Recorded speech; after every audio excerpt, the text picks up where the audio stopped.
All right. So this is our last class meeting.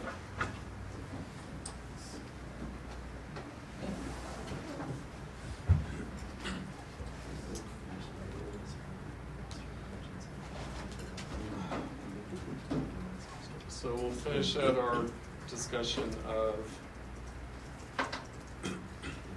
Adorno's aesthetic theory and sort of return to some themes that we had when the class started out. You know, I've been invoking throughout the semester the readings we did on the first day of class by Hamza Walker, Susan Buck-Morse, and Robert Pippin.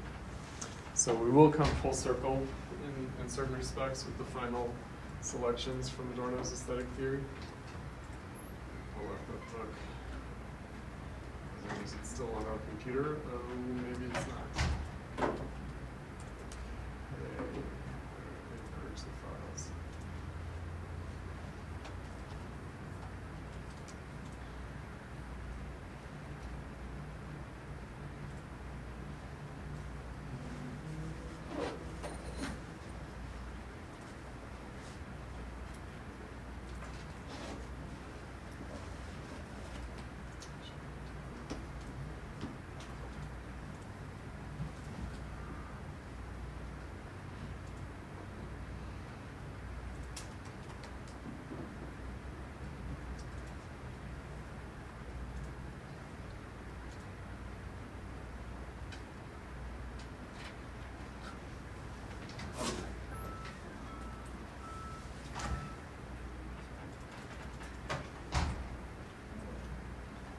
All right, let's begin with the very end of the book, the very end of, at least what we have, the manuscript of the book that was published posthumously.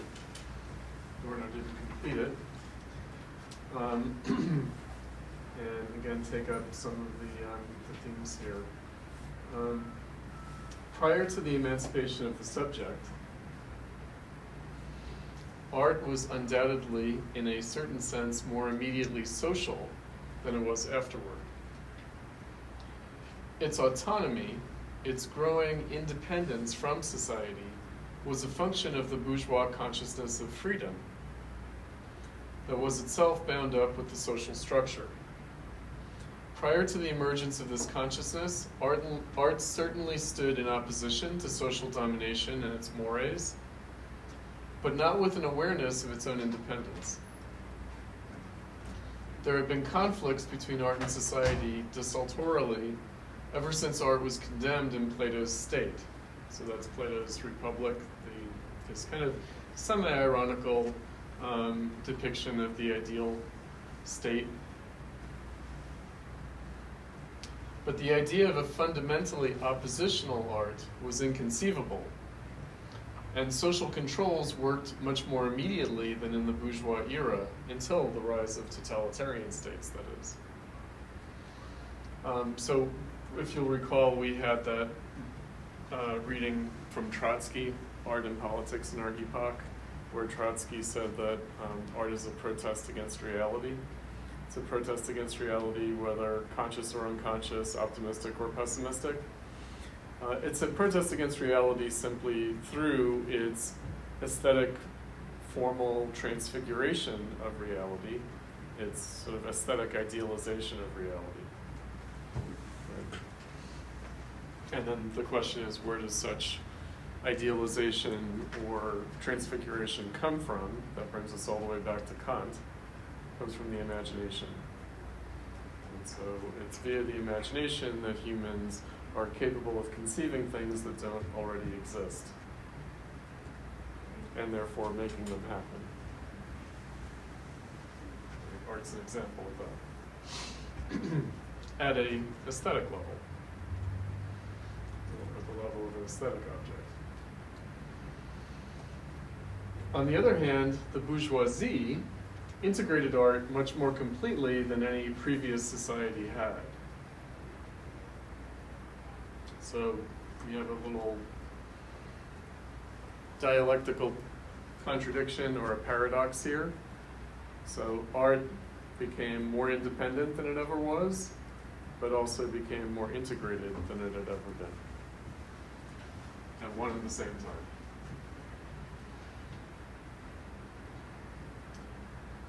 Under the pressure of an intensifying nominalism, so nominalism is a word that we've encountered in this text previously. It's a kind of a strange word because it's used in a kind of figurative, connotative sense, but also in a very specific history of philosophy and theology sense.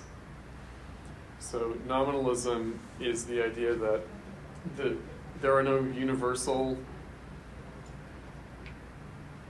objects, there are no categories of universality don't refer to anything.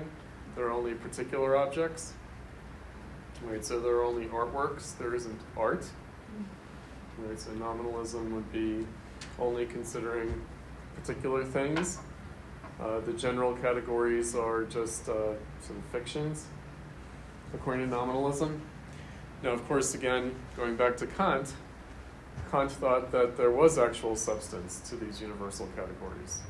So what was the substance of these universal categories? The universal categories don't refer to things in the world, but refer to our faculties, refer to our capacities. So they do have substance. And the substance is in the universality of the human condition, human faculties.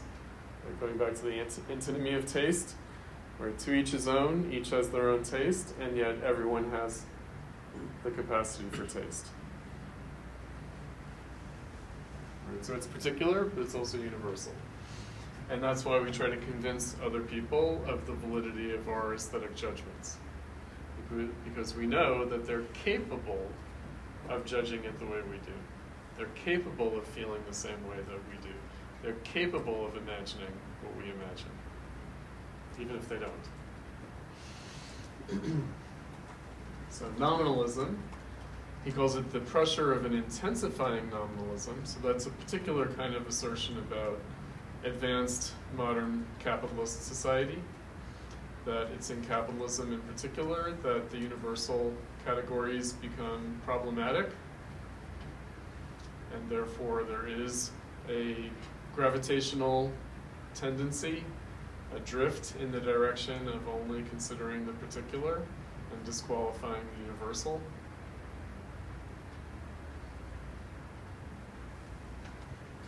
The ever-present yet latent social character of art was made increasingly manifest.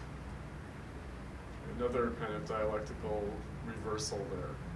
So things disintegrate into particularities, and yet nonetheless, it becomes more and more obvious how everything is social in character.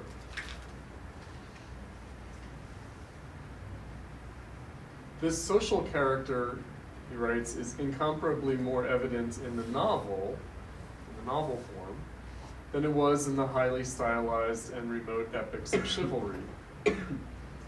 The influx of experiences, so the epics of chivalry, he's not just talking about a particular period of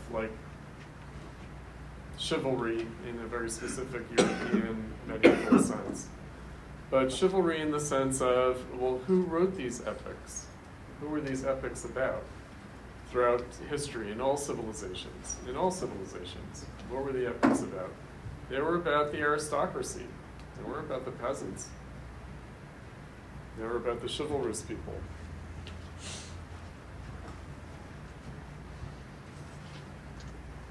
Whereas the novel is about everybody.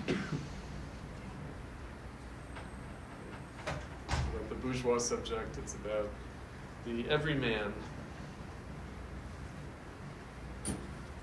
The influx of experiences that are no longer forced into a priori genres, the requirement of constituting form out of these experiences, that is, from below.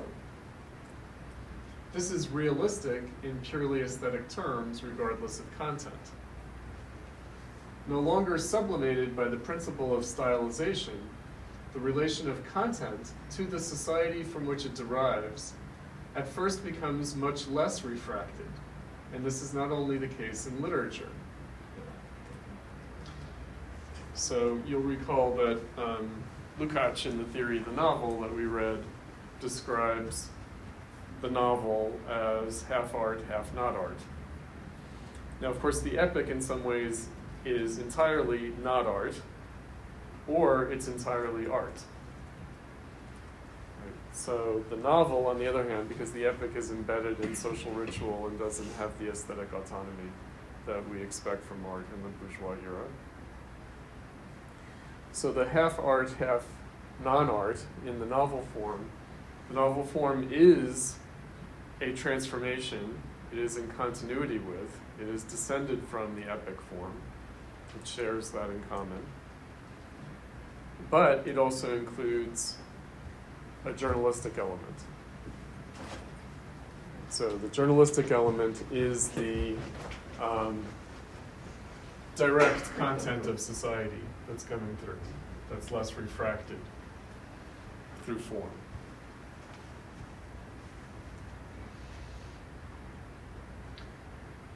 And he says this is true not only in literature, so we have a clear articulation of that in Lukács' Theory of the Novel, but it's true of other genres as well. He says so-called lower genres too held their distance from society, even when, like Attic comedy, they made bourgeois relations and the events of daily life thematic.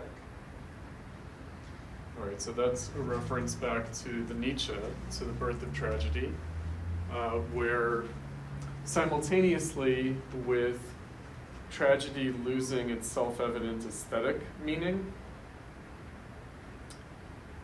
philosophers had to explain the meaning of the art form, and at the same time, tragedy shifted into comedy, meaning stage drama, the dramatic arts became less about the gods and divine fate and more about society and more about the political realm, the secular reality of the community.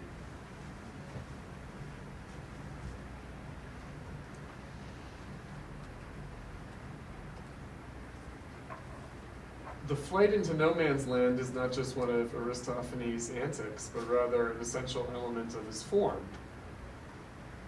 If, in one regard, as a product of the social labor of spirit, art is always implicitly a social fact, that's what fait social means, that's a Emile Durkheim sociological term, so art is a social fact. In becoming bourgeois art, its social aspect was made explicit. That might be a little bit of a mistranslation. It might have just been in becoming bourgeois art's social aspect was made explicit. The object of bourgeois art is the relation of itself as artifact to empirical society. So we've had that thought figure previously as well. What's the relationship between art and artifact? So artifact just means a made thing. So the artwork, this goes back to Hegel, to the introductory lectures on aesthetics, that artworks, the beauty of artworks stands higher than the beauty of nature because the beauty of artworks is the beauty of man-made things. Right, so the artwork is an artifact. It's not a divinely produced or naturally produced phenomenon. The way, in fact, actually art was understood to be when it was bound up with ritual practices, especially religion. The artist merely channeled the will of God or the gods or the divine forces, and the artwork became the product of those forces of divinity rather than an artifact of human labor. Right, so that duality, because we retain the divine status of the artwork. We do. There's still continuity there. We still treat the artwork as divine.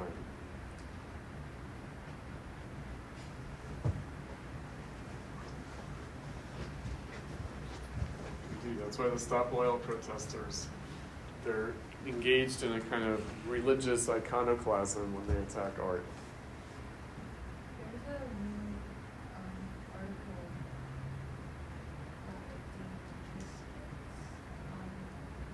on the protests? Yeah, I'm not on the protest. It's just the decadency of like contemporary art in the past decade.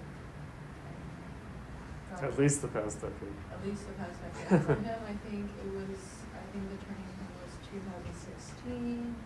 Trump's election. Yeah, everything got very narrowed and flattened, centered. People are going back to old tradition when it comes to like traditional arts and craft. Like that real, it sort of just dawned on him, or he sort of explains it as we were often like resort to like old traditions, but that since 2006, that becomes like a very prominent thing, like a theme of a lot of biennials or institutional shows where like. Right, so that's something that we've addressed in terms of modernism throughout the course, which is think about like modernism on the one hand and avant-gardism on the other hand. Really, they are inextricably connected. They both have their origins in the middle of the 19th century, but in the 20th century, they come to be seen as distinct. So Clement Greenberg, for instance, distinguished between Courbet as the first avant-garde painter and Manet as the first modernist painter. So what's the distinction there? Well, Manet is painting about painting. Courbet is, of course, painting about painting as well, but it's also about the social institution, the place of art in society, right? In a way that is more foregrounded and more latent. It's still there in Manet. So this distinction doesn't really hold. It's more like which aspect is emphasized more. Well, it's interesting because in the 50s he refers to pop as like avant-garde, yeah, and then painting as modernism, like Jackson Pollock. Right. Right. So it comes up again in the 50s. Right. So, you know, anything that seems to critically comment on its setting would fall more into the category of the avant-garde. So there are periodic, cyclical, as well as perennial, constant disenchantment with the art world on the part of artists, right? And gestures against the social situation of art. So again, that would be more its explicit kind of secular, social, political, in that sense, aspect. Its place in the community and its place regarding human institutions. That would be another artifactual character of art, right? Art is an artifact of labor, of making, but it's also an artifact of an institutional site, an institutional context for production. Right? There are things that clearly would never have been made at all if not for art institutionally. Right? Like we talked about the banana taped to the wall. That would probably not have happened.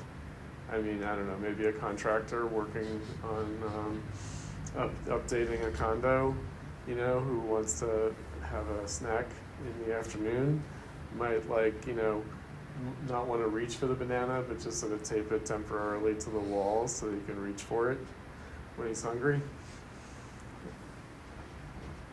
But that's not what that was, right?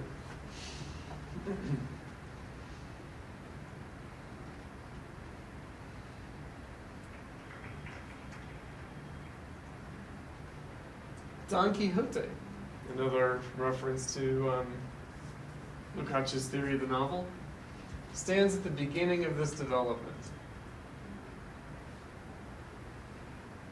Right? Meaning Don Quixote is a kind of allegory, a parable. It stands in relation to an ancient genre of writing, including scriptural writing. In the Old and New Testaments, there are parables. But also it's a commentary on Cervantes' actual time and actual society. Right? In the place of aristocrats in the new bourgeois epoch. Art, however, is social not only because of its mode of production, in which the dialectic of the forces and relations of production is concentrated, nor simply because of the social derivation of its thematic material. Much more importantly, art becomes social by its opposition to society, and it occupies this position only as autonomous art. By crystallizing in itself as something unique to itself, rather than complying with existing social norms and qualifying as socially useful, it criticizes society by merely existing, for which Puritans of all stripes condemn it.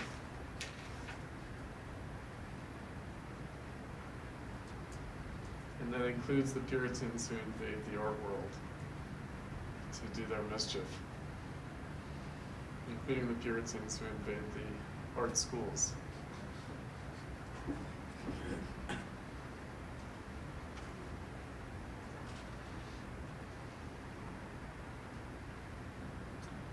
There is nothing pure, nothing structured strictly according to its own immanent law. So autonomous art means art that gives itself its own rules, that rules itself, that gives itself its own laws, that does not implicitly criticize the debasement of a situation evolving in the direction of a total exchange society, in which everything is heteronomously defined. So I think that we've talked about the commodity form. We did talk about the commodity form, use value and exchange value. In both cases, both use value and exchange value are heteronymous to an object. So use is a kind of being for other rather than being for self. And exchange, of course, is being for other rather than being for self. So in both cases, it's heteronymous. Now, he also mentions something that we've discussed as well, how capitalism is defined by Marx, by Marxism. Adorno's a Marxist. The contradiction between the bourgeois social relations and the industrial forces of production. Now, we'll talk about this a bit more, but he lines up the industrial forces of production with aesthetic technique, with aesthetic form. And we'll talk about that a little bit as well, the relation, the distinction between technique and form, and how it's addressed in German and how it's addressed in English, how we use these terms.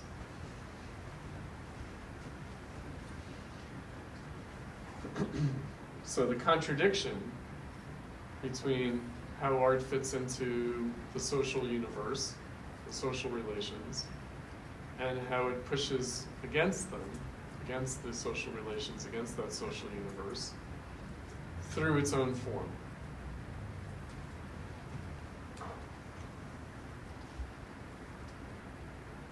Art's asociality is the determinate negation of a determinate society. So determinate here, I think that when we hear the word determined in English, we usually think of something that's caused, that's sort of entirely conditioned. In a more literal etymological sense, determined means the limits are set for it. Right? So it's more bounded than it is just simply caused by.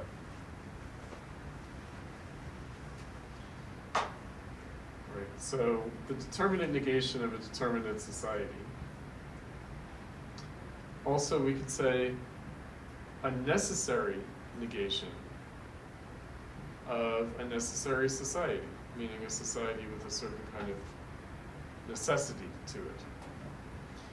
Now, I made that leap for a reason. Again, Marx talked about capitalism as a false necessity.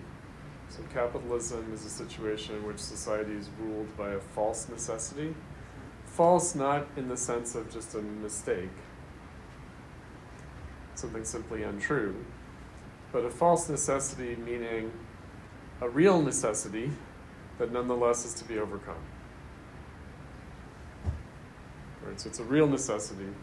It's not like an arbitrary necessity. It's a necessary necessity. Right, so a determined society,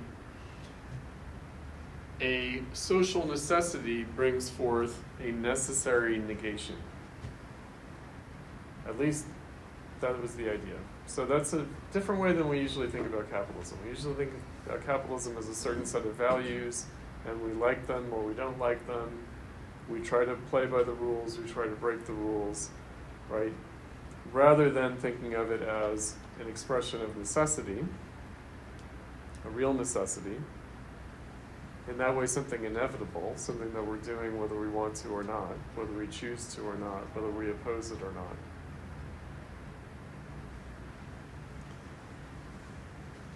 So, why would a determinate society have necessarily, and not arbitrarily, accidentally, or mistakenly, a determinate negation? Because the idea is that the society is self-contradictory, meaning the society produces its own contradictory phenomena, and he's putting art as one. He was writing a similar notion of lyric poetry society, but Right. this is more like Right. a Right. like clear. Yeah, this is more sort of like logically. Yeah. Right. Right, because lyric poetry, again, I think that when we were looking at the fetish character in music and the regression of listening in the week that we did the foreign informal music, he said that, Jazz. well, music and poetry, but poetry in particular, he said the society finds poetry kind of comical, but that's because the society itself has become comical. Right. So on the one hand, there are people who are extremely precious about lyric poetry. On the other hand, there's something absurd and silly about that kind of preciousness around lyric poetry. Right. You can't really understand one without the other, meaning the silliness, the apparent silliness of lyric poetry is tied to its seriousness. And the seriousness is tied to its silliness. Mm-hmm. And it's true of art in general. Go ahead. Yeah, the paradoxical, because it's not a resemblance of the society itself, but they're two. I guess they're both. It's like a parody, Yeah. right? So art is a parody of society. Society is a parody of art. Yeah. There's a parodical relationship. Again, the different ways of describing this critical relationship between art and society. It takes many different forms. All right, so this society is more serious than art, and that's great because art is supposed to be free, not serious. On the other hand, art is far more serious than society. Society is just a kind of comedy of errors, kind of just a story of human folly, whereas art is quite serious by comparison to the hijinks and absurdities of social life.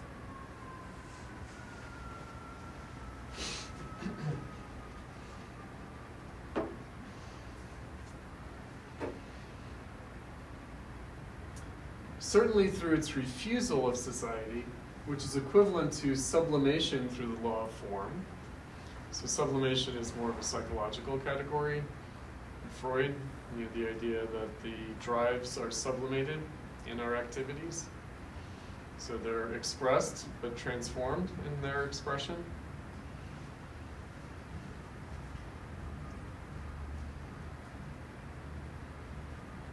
So through the law of form, autonomous art makes itself a vehicle of ideology, okay, another reversal. So autonomous art becomes a vehicle of ideology. The society at which it shudders is left in the distance undisturbed. Meaning, the fact that art can exist at all, still, seems to mock the seriousness of the problems of society. Meaning, oh, if we're still making art, then things are kind of okay, aren't they? They're still okay. It's still okay. We can make art, it's still okay. Right, so that's ideology. Now, at the same time, as I just said that, I was reminded of last year. So last year, I was on a critique panel in the fall of 2023 after the October 7th attack and the Israeli overwhelming military response. And I was dealing with my poor art students who were traumatized by what they were reading about and seeing, in clips. And they were like, I can't make art under these circumstances, because to make art under these circumstances would seem to insult the suffering of people. Right? It seems to be offensive to make art under these conditions. In the same way, the Stop Oil protesters think it's offensive for people to go to the museum while the earth is burning.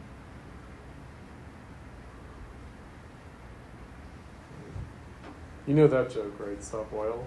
It's like stop oil painting or something. It's like acrylic's okay, but oil painting must be stopped. No, you hadn't heard that one before? No?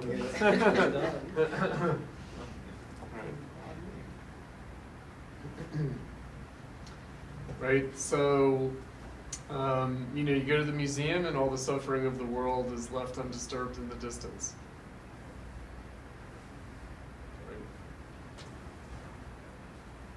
Yet this is more than ideology. Right, so it's more than merely saying, okay, we're still capable of this human faculty, art, so things must be okay still. Society is not only the negativity that the aesthetic law of form condemns, but also, even in its most objectionable shape, the quintessence of self-producing and self-reproducing human life. So children, capitalism is really bad. It's a horror show, but it supports more humans and supports them better than any civilization up till now. That's the truth as well. Right? No other civilization has been able to support 8 billion humans at the standard of living.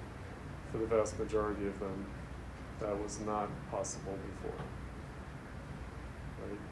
Abject poverty, infant mortality, lifespans still are longer for the preponderant mass of humans all over the earth than was the case for thousands of years. Right? That's another contradiction. We live better than ever before, but we also have genocidal wars in which millions of people died. It's a contradiction.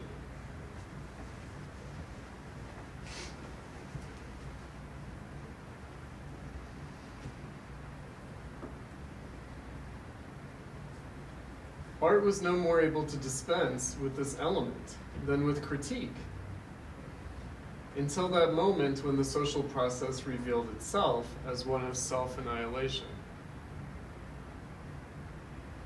So human capacities are greater than ever, human well-being is greater than ever, and yet there is also an undeniable self-annihilating tendency to the whole thing. And it is not in the power of art, which does not make judgments, to separate these two elements intentionally. In other words, can art really separate the good and the bad of the society in itself? They cannot. Remember what Trotsky said, art cannot save itself. Art can't save society, art can't save itself. It's implicated.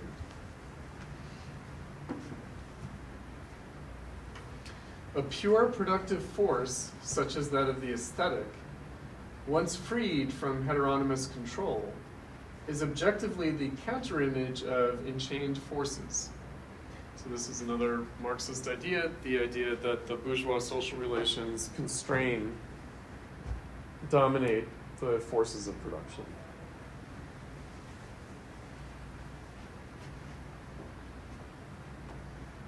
But it is also the paradigm, art is the paradigm of fateful, self-interested doings. Doings, I don't know, activities, I don't know. We've expressed some dissatisfaction with this translation. It's dogging us to the end.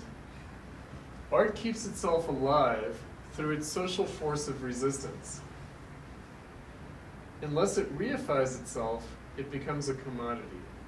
Now here's a paradox. So, you know, it's a very romantic universe we occupy here in the art world, right? We think that we're resisting commodification. We think that we're making art and therefore we're not working for the man, right? We're doing our own thing. We're our own masters. We're gonna be fucking Leonardo da Vinci, no matter what the cost. Are you gonna barricade yourself in your studio? Motherfuckers. Nobody's gonna tell me what to do.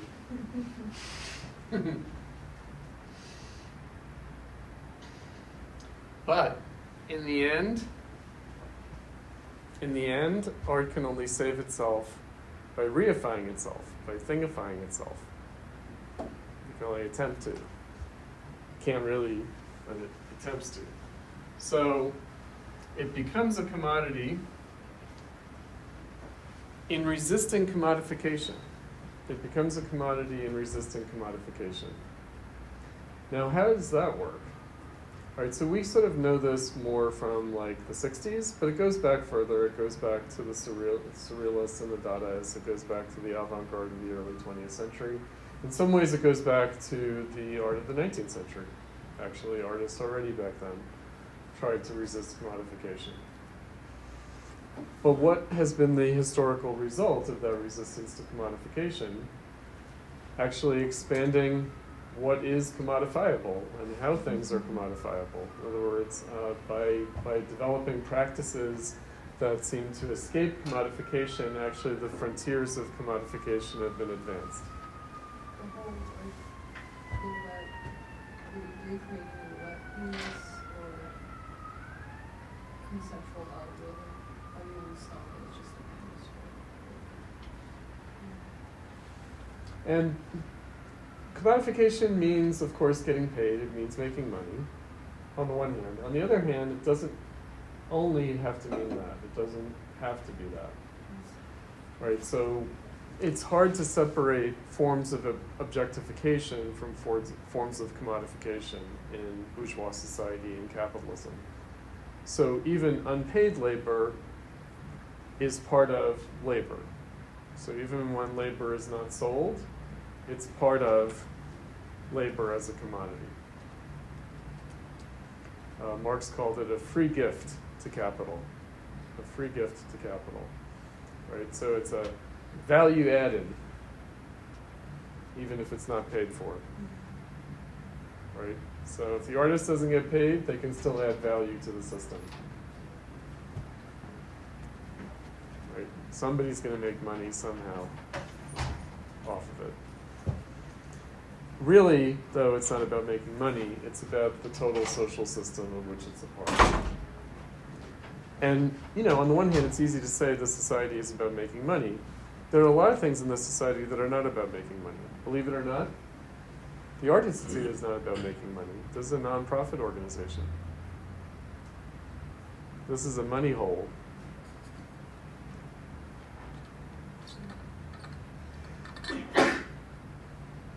Until they discover how somebody's absconding with the money. Right? Including people who are overpaid. Institutional.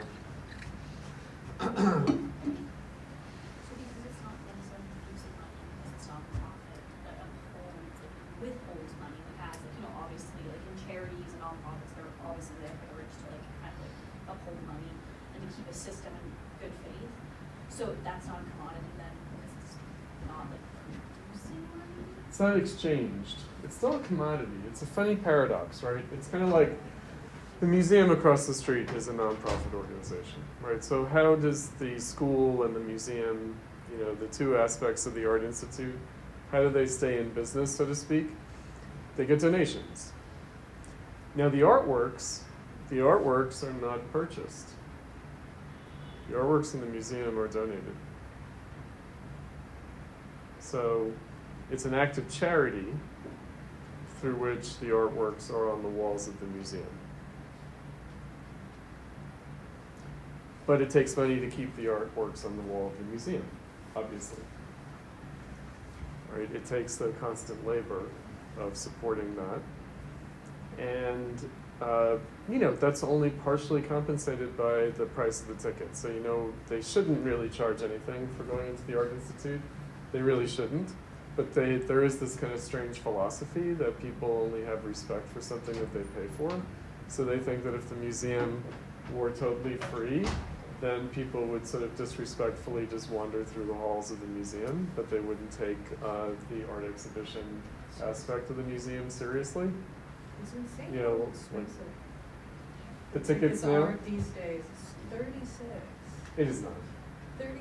Oh my 36. goodness. Yeah. Wow. See, this is what happens. So how is it When you know, I get in with my idea, I haven't looked at the price of the museum in a long time. So it's crept up. Well, that's Bidenomics, no? That's inflation. $30. Well, Oh the Met Jesus. collection was, the Met was 17 when I was visiting just a couple weeks ago. The Art Institute is more expensive than the Met? Yeah. That's strange. But it's a suggested price, right? You don't have to actually pay to get in. Yeah, but isn't it the kind of an embarrassing thing that it also keeps people from wanting to pay it because it's embarrassing then to have to go and say, I can't afford this. It still keeps people under that pressure. And also in such a large capital space, like people aren't going to want to go up to somebody and go, I can't afford this. That's right. It's a gatekeeping. It is a gatekeeping. But like I said, they have this philosophy, which may or may not be true. It probably, of course, it has a kernel of truth. Meaning all institutional practices have a reason. You know, they're not just arbitrary or mistaken. They are necessary in some way. You know, so anyway, this is something, because actually, believe it or not, museums used to be free. But then, starting in the 70s, they started charging money. And it happened at the same time that the economic circumstances of people started getting worse in the 70s, and you had more like homeless people and stuff.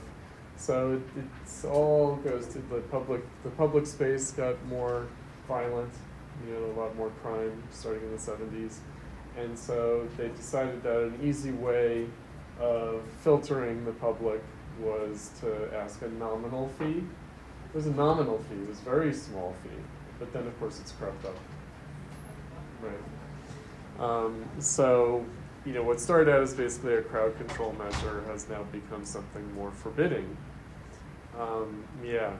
Well, you have to get a ticket. Like, even if you don't pay, you have to get a ticket. Meaning someone has to look at you and decide whether you should be entering the museum or not. I mean, look, it's a public space. Of course that's going to be the case. That's just true of a lot of things.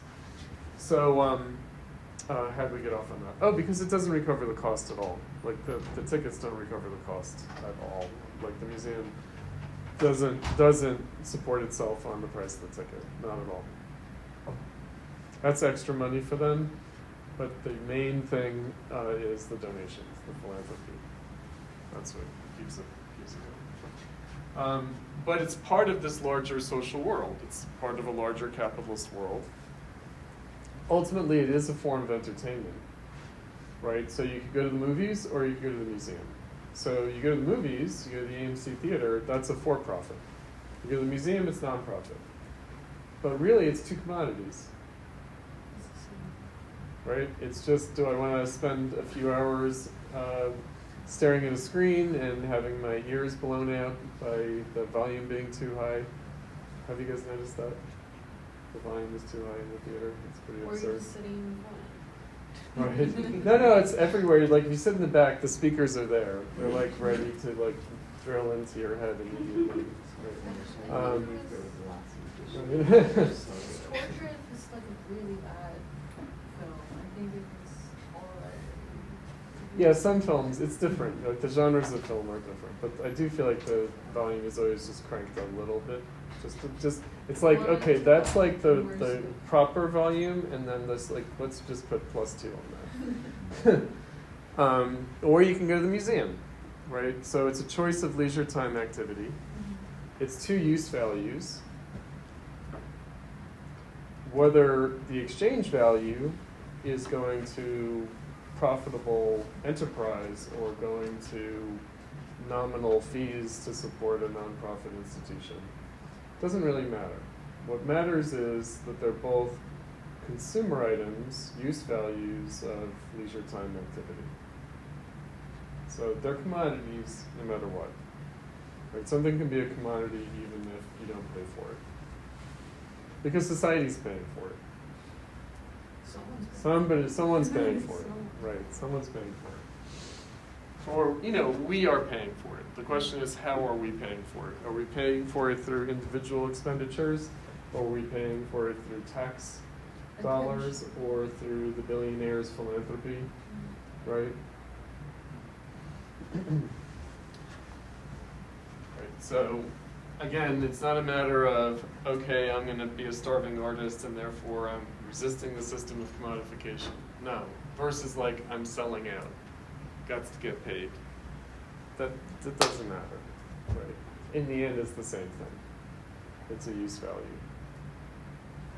It's also pure exchange value. Isn't that the absolute commodity idea, that art is pure exchange value, in fact? Right, so let's talk about that. So how is art pure exchange value? This is an idea that Adorno had, I referred to, but we didn't have it on our reading list specifically, the fetish character in music and the regression of listening.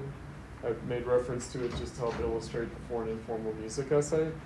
So there he does say it's the price of the ticket, and that has to do with the fact that we're not sure about the use value of the artwork. Meaning,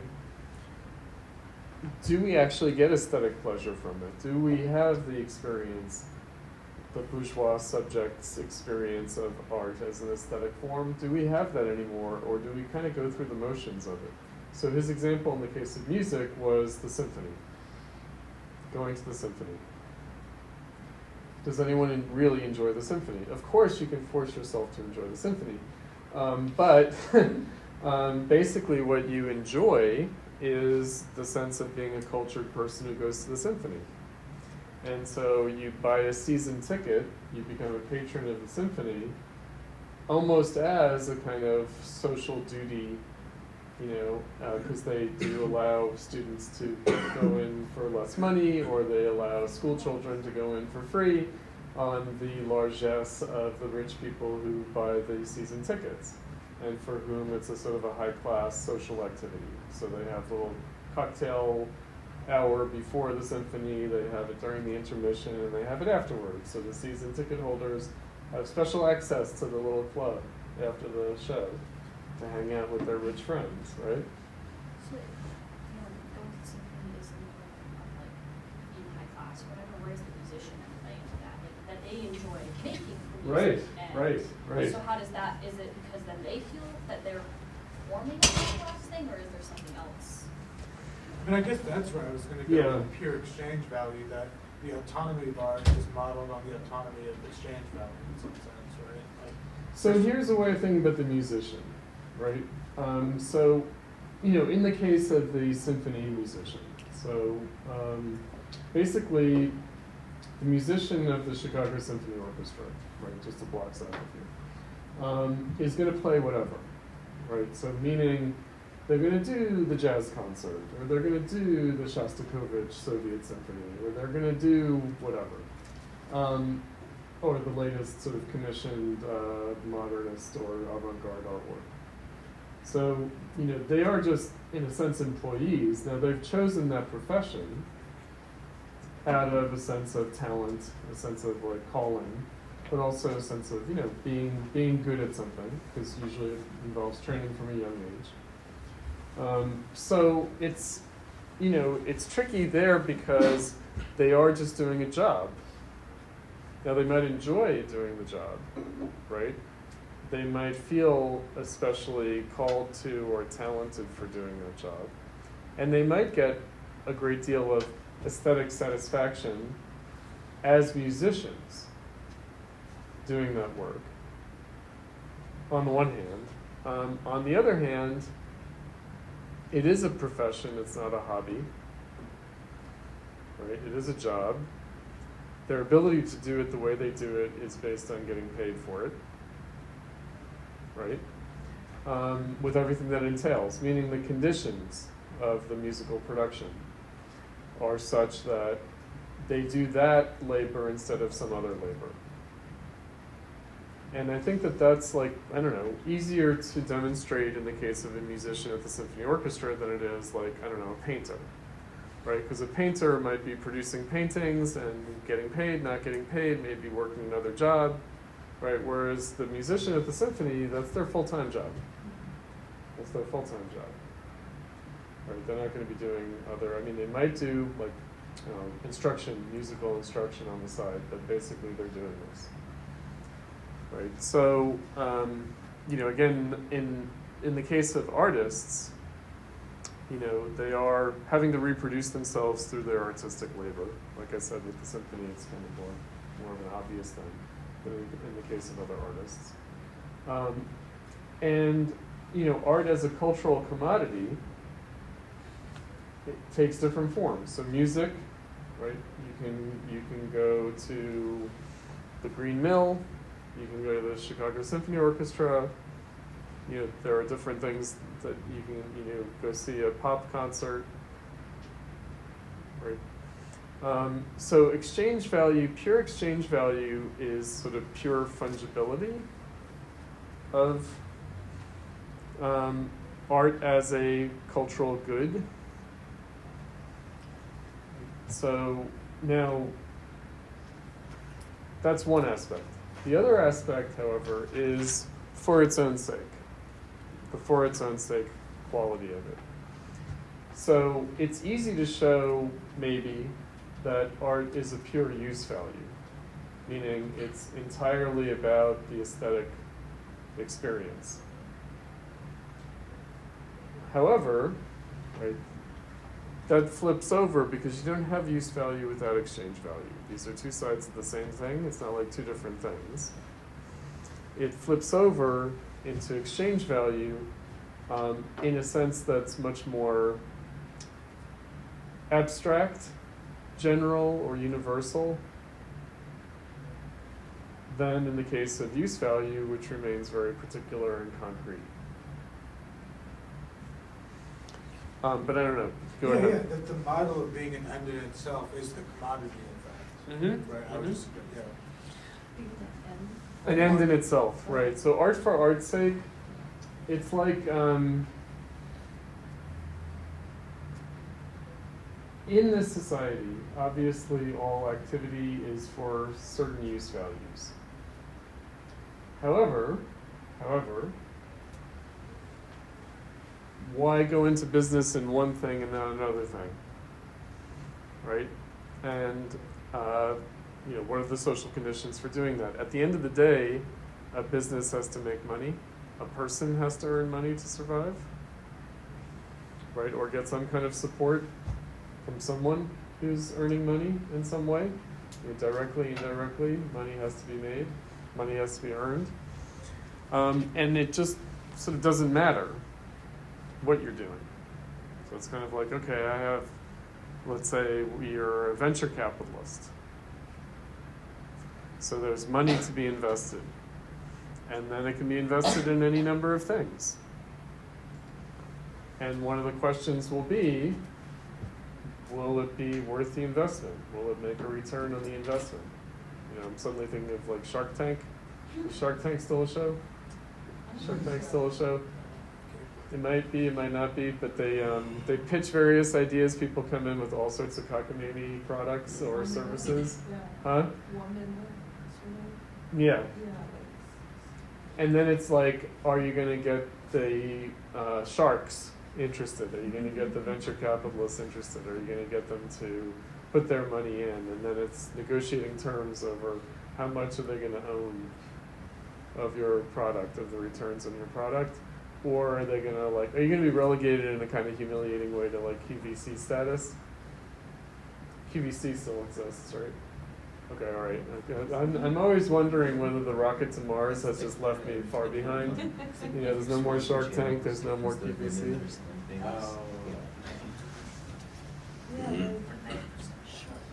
Right, and when we're watching a show like Shark Tank, aren't we sort of looking at two things at the same time? Aren't we looking at these nifty inventions? And aren't we also thinking about the money? Right? Aren't we thinking, oh, I'd love to be able to invent something, anything, Yeah. to be able to make money? I mean, a lot of these Right. reality TV these days, I think it functions the same form Shark Tank or dating show. Oh, reality TV, Yeah, it's in itself is this mimic. Everything's a commodity. Yeah. Everything's surprising. Yeah, there's always a prize in it. There's a simulation with the viewers. Watching TV itself is just a weird thing.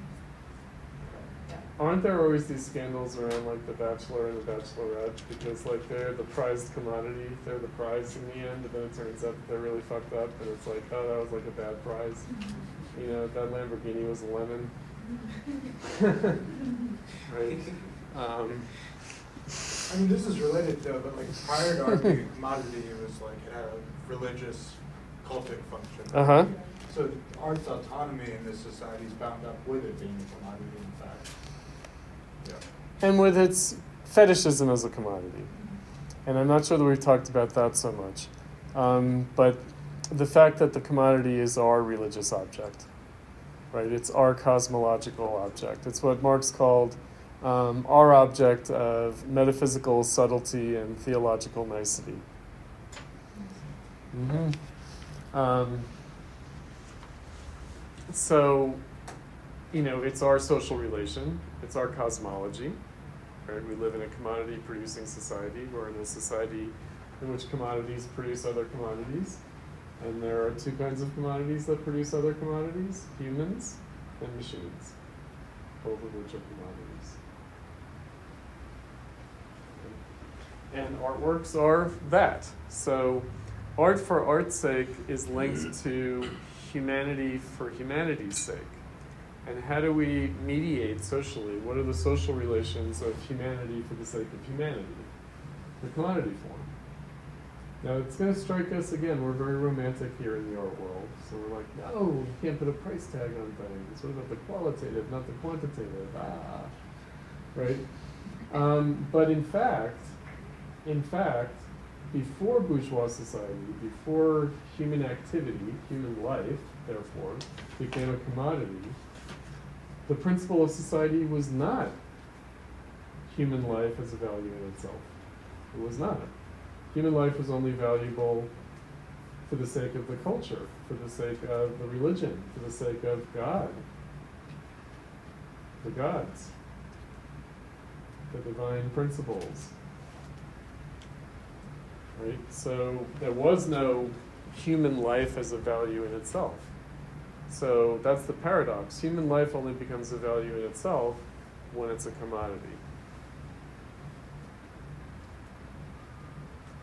Right, which again, we're way down the commodity highway. We're well into the problem of capitalism, in which capitalism both values and devalues human activity as a commodity. Right, so we're well down that contradiction. But still, we have to observe. Nobody cared if the peasants lived or died. Right? Also, the aristocrats, nobody cared if they lived or died either, meaning you were supposed to die with honor rather than live in dishonor. Right? So, Is there more that we could do beyond observation and being aware? is there more to it than observing and being aware? Well, I don't know. I got first we have to sort of be aware, and then we have to act on it. Right? And again, it's a sort of painful contradiction. It's oh wait, no, society didn't care about human beings, but now it does, but only as a commodity. Right? We have to wrestle with it. And again, Adorno's posing art as a phenomenon of this. Nonetheless, a mediated and distant phenomenon of it, meaning the artwork being in the same status as the human being.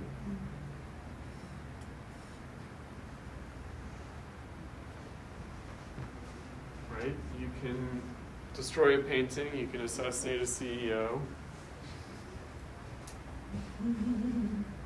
Children don't. Do either of those things? Don't do either of those things?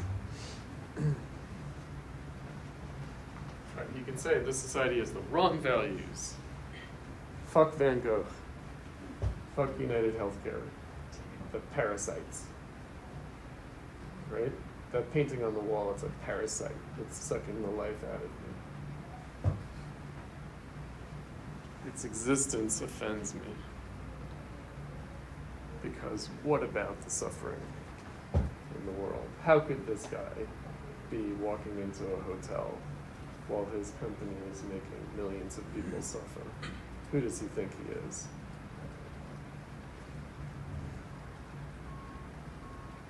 I hope we don't take a terrorist turn. I hope we really don't. I really hope we don't. We probably are going there, though. I hate to say it, but we're probably going there.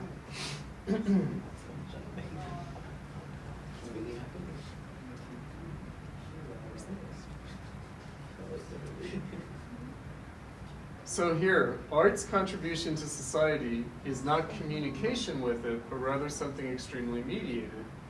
It is resistance in which, by virtue of inner aesthetic development, social development is reproduced without being imitated. Did we look at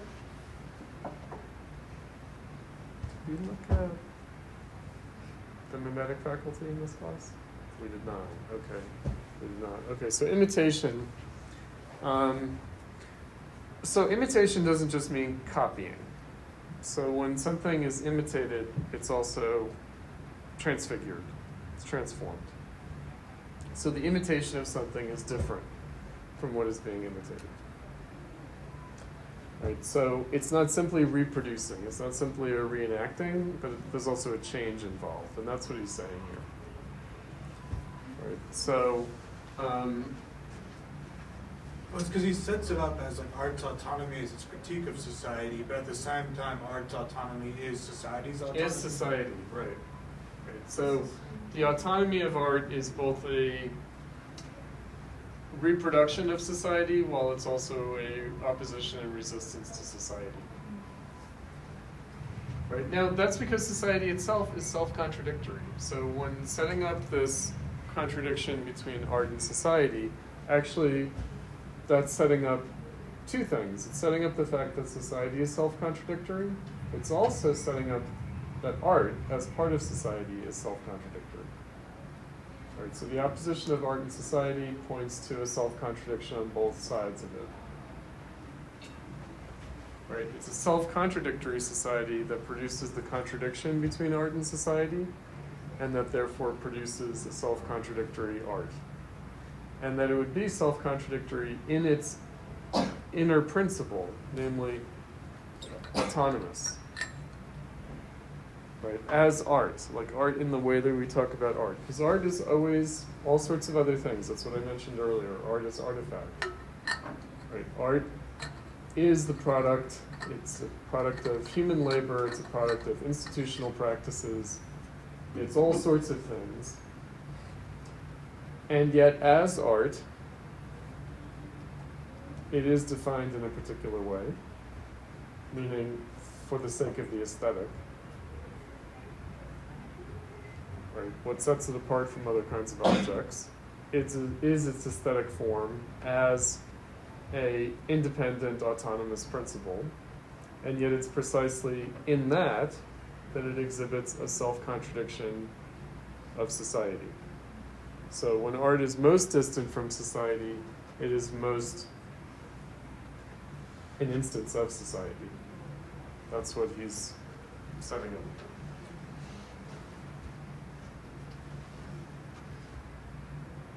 At the risk of its self-alienation, radical modernity preserves art's immanence by admitting society only in an obscured form, as in the dreams with which our works have always been compared.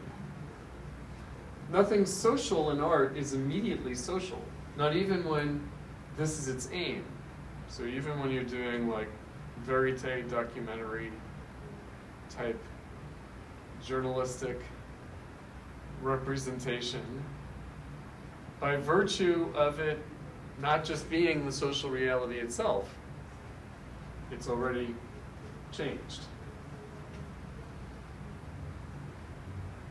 Not long ago, even the socially committed Brecht, so it's Bertolt Brecht, the playwright, who was a communist and he did a lot of very explicitly political content plays, found that to give his political position artistic expression, it was necessary to distance himself precisely from that social reality at which his works took aim. So Brecht is known famously for the estrangement effect, or the alienation effect. Right. So through the alienation effect, which actually was a kind of anti-aesthetic move, it actually becomes an aesthetic form that distinguishes it from society. In a way that more naturalistic drama is both more aestheticized and at the same time less an aesthetic form in itself.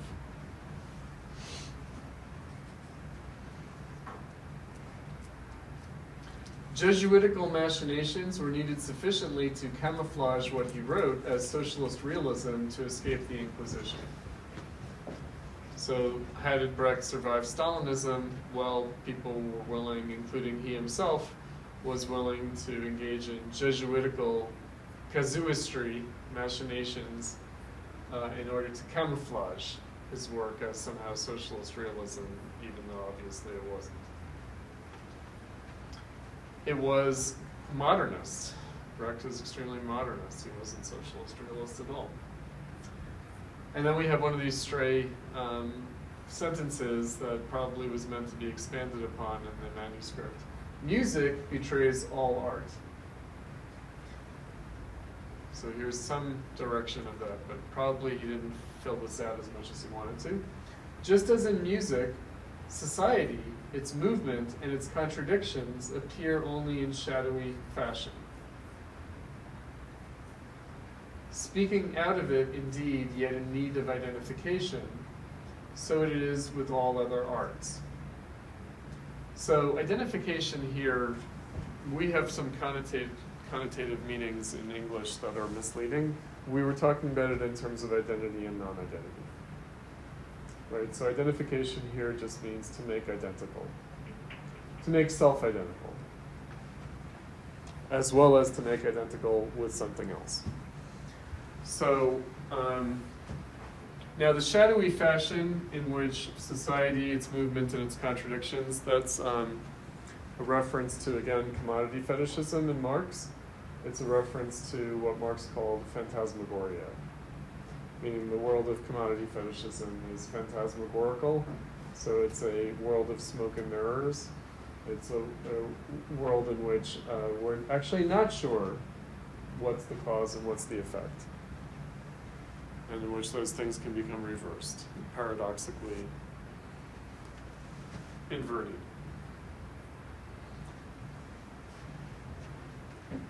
Whenever art seems to copy society, it becomes all the more an as if.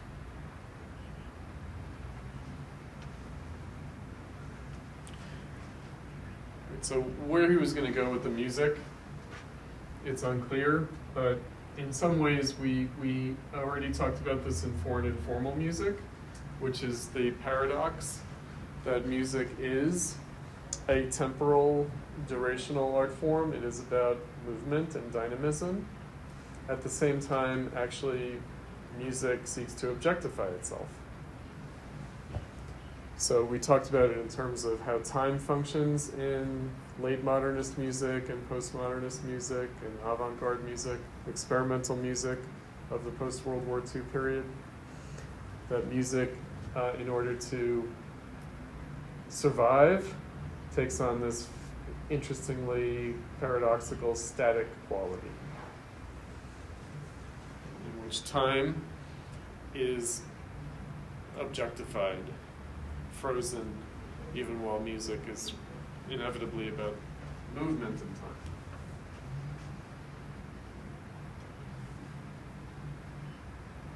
For opposite reasons, this is the as if, Brecht's China in The Good Woman of Sichuan is no less stylized than Schiller's Messina in The Bride of Messina. So for opposite reasons, so what is he talking about? So he's talking about Schiller, who's at the culmination of bourgeois society and bourgeois art, and Brecht, who is at the terminal end of bourgeois society and bourgeois art and capitalism. So bookends, right? So Schiller's Messina and The Bride of Messina, and the woman in the the place. Okay, so China and Messina, the social condition, the social circumstance are the opposites, and yet the same. All moral judgments on the characters in novels or plays have been senseless, even when these judgments have justly taken the empirical figures behind the work, not back of the work, behind the work, as their targets. So, again, both the Brecht and the Schiller would be a depiction of society, would be a critical depiction of society, in which the characters can only be understood as products and functions of their respective societies. And then the audience is meant to pass a moral judgment not just on the characters, but on the society that they're part of. And this would, again, be comedy rather than tragedy. Right? Comedy is a kind of social criticism, and that would be one way that it's quite different from tragedy, which isn't really a criticism of the gods. It's a submission to the inevitability of their fate that they impose on us. Discussions about whether a positive hero can have negative traits are as foolish as they sound to anyone who overhears them from so much as the slightest remove. So what he's talking about here is an enduring problem from Schiller's time about the morality of art. Like, is it problematic for art to depict immorality? Even when it's criticizing the immorality, is the very depiction of it morally dubious? Can you depict oppression without participating in it? Right? Without instantiating it, without doing it in some way? Right? Can you depict racism or sexism without promulgating it?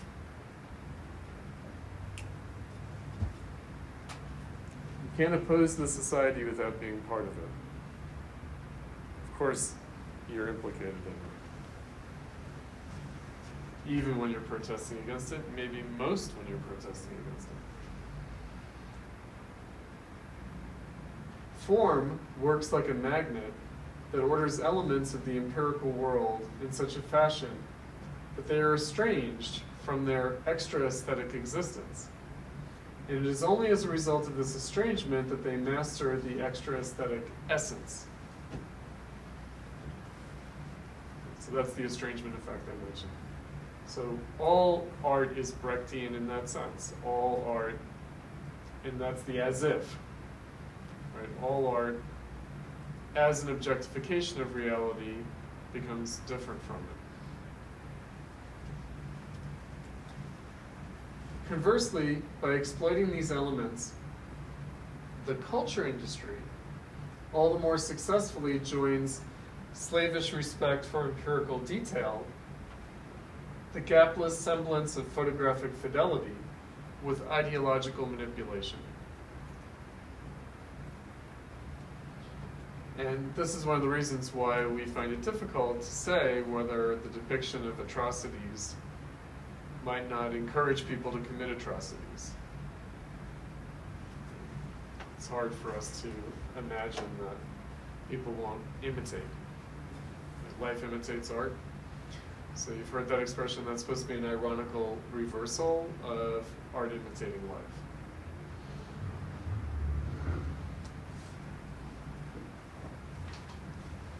What is social in art is its immanent movement against society, not its manifest opinions.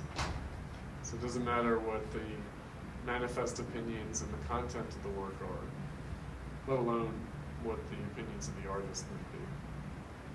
But rather, the social significance of art is as an aesthetic, as an estranged aesthetic form, therefore its immanent movement against society. Its historical gesture repels empirical reality. So this, what does historical gesture mean here? It means this is how artworks transcend their historical moment. They transcend the time that produced them precisely through that immanent movement of their aesthetic form. In other words, they have an afterlife by virtue of their aesthetic form.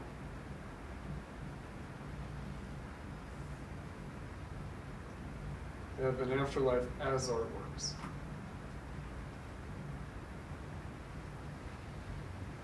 So the empirical reality of which artworks are nevertheless part, in that they are things. Insofar as a social function can be predicated for artworks, it is their functionlessness. Through their difference from a bewitched reality, or a spellbound reality, that might be a better, or an enchanted reality, or a fetishized reality, they embody negatively a position in which what is would find its rightful place, namely its own. Their enchantment is disenchantment. So in other words, to be enchanted by an artwork actually means to become disenchanted with reality. So if you recall Hegel, the introductory lectures on aesthetics, when he said that it would seem paradoxical to pay so much attention to art since art is based on deception. But then he says, well, no, actually, reality is a crueler deception than art, because with art we're always aware that it's a deception, whereas in reality we're not aware that it's a deception. So how are we aware that art is a deception in a way that we're not aware that reality is a deception? The aesthetic form. It's the aesthetic form of the artwork that makes us aware that it's a deception. Whereas quotidian reality, extra aesthetic reality, because there is no aesthetic form, we have no handle on the deception inherent in reality.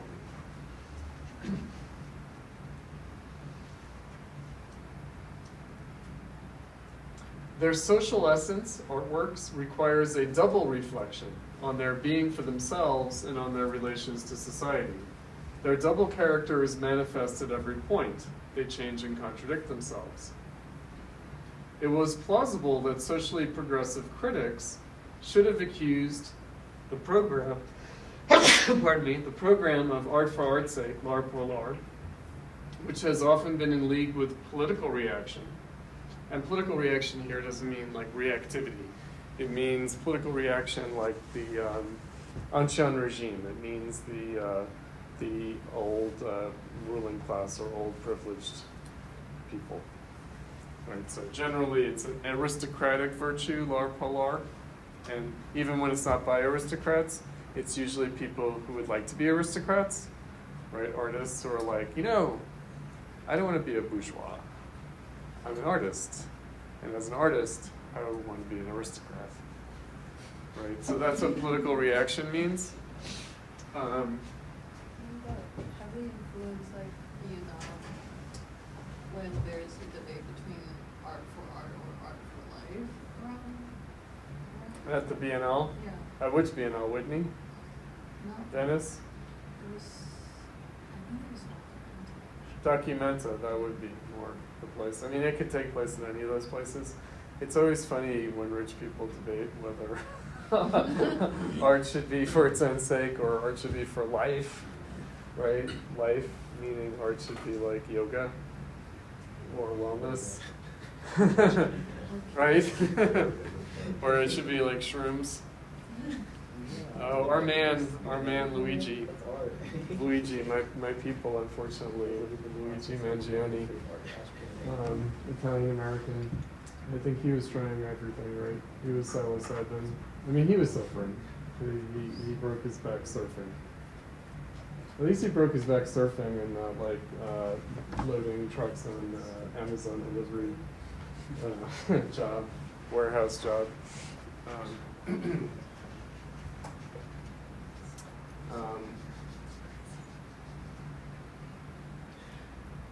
Which has often been in league with political reaction, again, not political reactivity, but actual reaction, capital R reaction. And of promoting a fetish with the concept of a pure, exclusively self-sufficient artwork. What is true in this accusation is that artworks, products of social labor that are subject to or produce their own law of form, seal themselves off from what they themselves are. To this extent, each artwork could be charged with false consciousness, and therefore the artworks could be chalked up to ideology, attributed to ideology. In formal terms, independent of what they say, artworks are ideology. So it's not what they say, but what they are. They are ideology. In that, a priori, they posit something spiritual, geistig, free, as being independent from the conditions of its material production, and therefore as being intrinsically superior and beyond the primordial guilt of the separation of physical and spiritual labor. Okay, so in what way then is art trying to be aristocratic? Because in bourgeois society, what's our notion of the aristocracy? They don't have to work. Now, they have to do other things, like constant intrigue and gossip, right? They do politics. They're always trying to, and really until late into the bourgeois era, they were also constantly dueling each other, killing each other, poisoning each other, assassinating each other, right?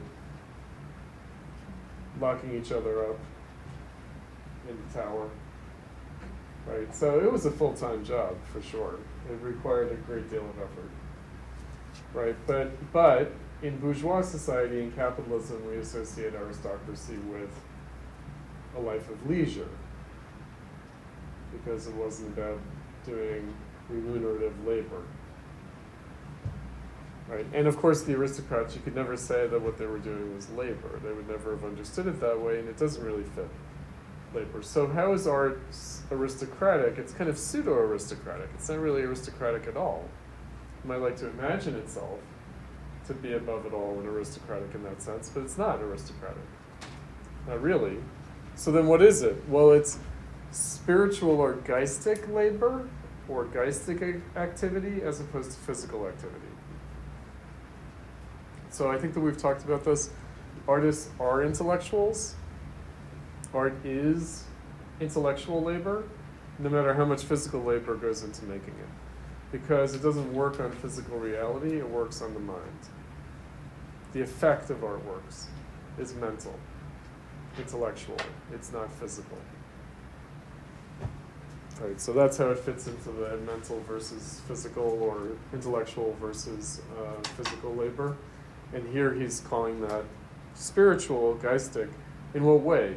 It seems to be free of the exigencies and compulsions of physical labor. Right, so you want to do art instead of having to do physical labor. Even if then you have to do a lot of physical labor to make your art. But somehow still it's not physical labor. It's a higher calling. It's spiritual, it's free, it's geistic. In a way, the physical labor is never free in that way.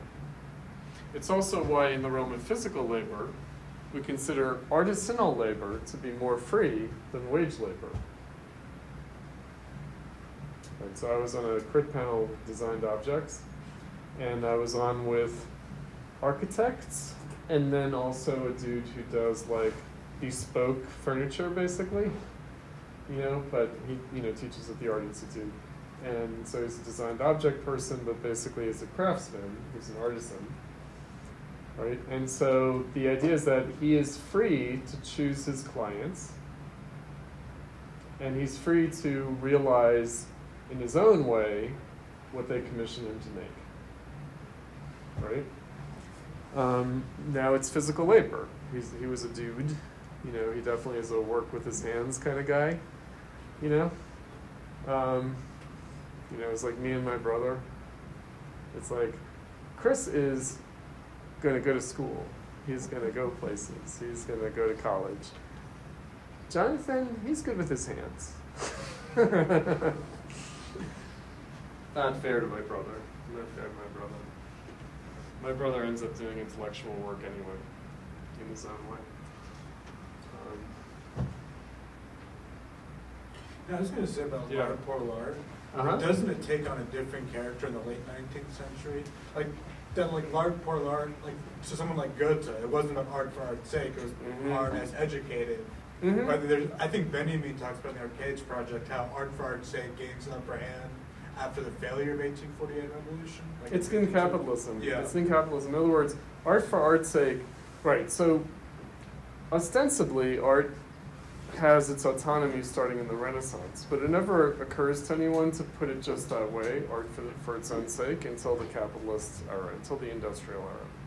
So there's a whole bourgeois era, hundreds of years, in which there is artistic autonomy, but still it never have occurred to anyone to put it in that kind of appointed. And that therefore, putting it just like that has actually a self-contradictory, paradoxical character in a way that the earlier humanistic bourgeois art, again, the Da Vinci's, the Michelangelos, it doesn't have that sort of paradoxical or sort of strained desperate character. Yeah, desperate character. Right.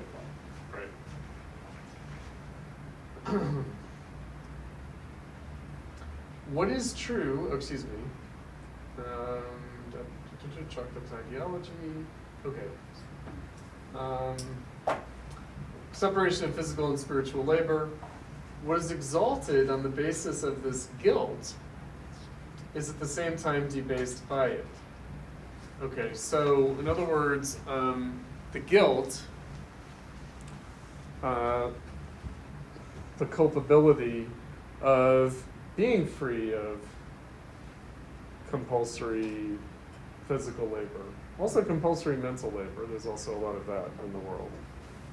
There's a lot of compulsory mental labor as well. In other words, that art, by virtue of distinguishing itself from what most people have to do, does stand culpable for the society that it escapes and guilty at that escape from that kind of compulsive labor, even if it can take on a kind of neurotic compulsion character, even if ultimately the artist becomes their own taskmaster as opposed to a boss for wage labor. So the aristocratic distance that art achieves from society also debases it. So how does it debase it? Well, of course, people look down on art. Oh, they look down on art. They do. I mean, I don't know. Children, are you all very bougie? Do your parents love art? Do they think it's great to go to art school?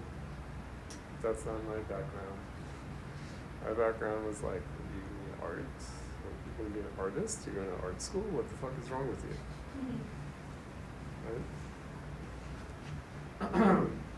So there is something debasing at trying to be special this way.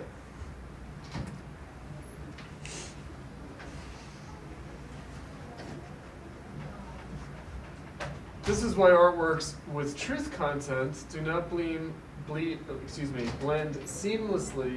with the concept of art. Okay, so artworks with truth content, and I think that we've talked about truth content that's related to the non-identity. So truth content is a Hegelian formulation. It's one of these dialectical ideas that the truth content of something is actually the opposite of it.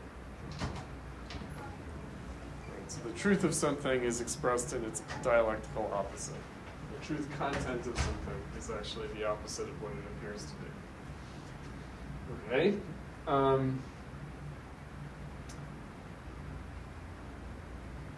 L'art theorists like Valeret have pointed this out. But the guilt they bear as fetishism does not disqualify art, any more so than it disqualifies anything that's culpable. For in the universally socially mediated world, nothing stands external to its nexus of guilt. So everything is implicated. The truth content of artworks, which is indeed their social truth, right? Again, the fact that artworks are social by virtue of distinguishing themselves from society, is predicated on their fetish character. Again, this goes back to the commodity. This principle of heteronomy, apparently the counterpart of fetishism, is the principle of exchange, and in it, domination is masked. So domination is both hidden and expressed. That's what it means to say domination is masked. It's both hidden and expressed. It's both concealed and revealed.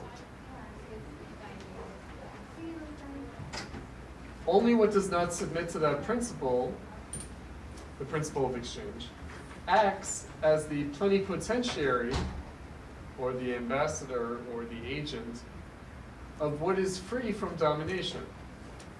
Only what is useless can stand in for the stunted use value. Artworks are plenipotentiaries of things that are no longer distorted by exchange, profit, and the false needs of a degraded humanity. In the context of total semblance, art's semblance of being in itself is the mask of truth.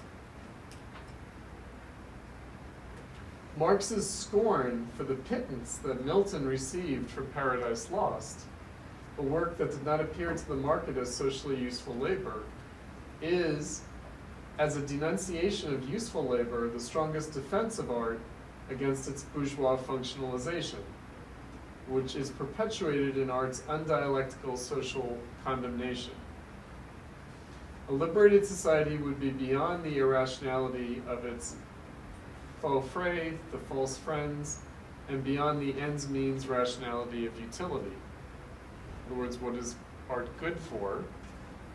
Well, maybe art is good because it's not good for anything else. That would be l'art pour l'art. That would also be autonomy.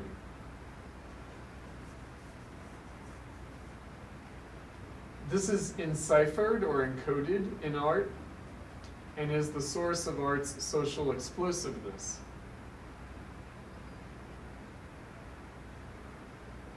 So you know what a faux frais is? That's a word that sounds like another word in another language, and that seems to mean the same thing, but actually doesn't.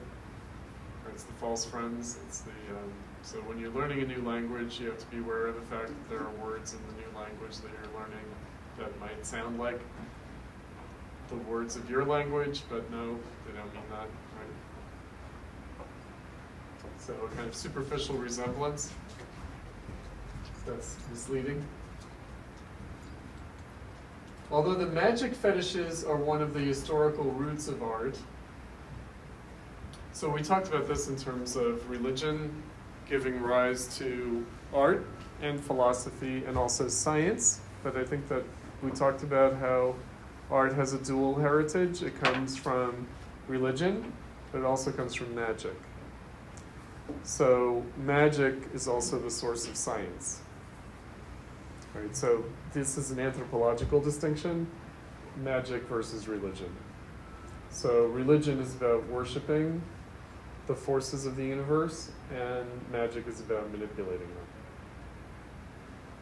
Right, so art is more on the, it can be in some ways more on the magic end of the spectrum rather than the religious end of the spectrum. So is art a worship of the divine, or is it a manipulation of the divine? It's both. Right? But as it liberates itself from religion, then its magical origins take on greater prominence.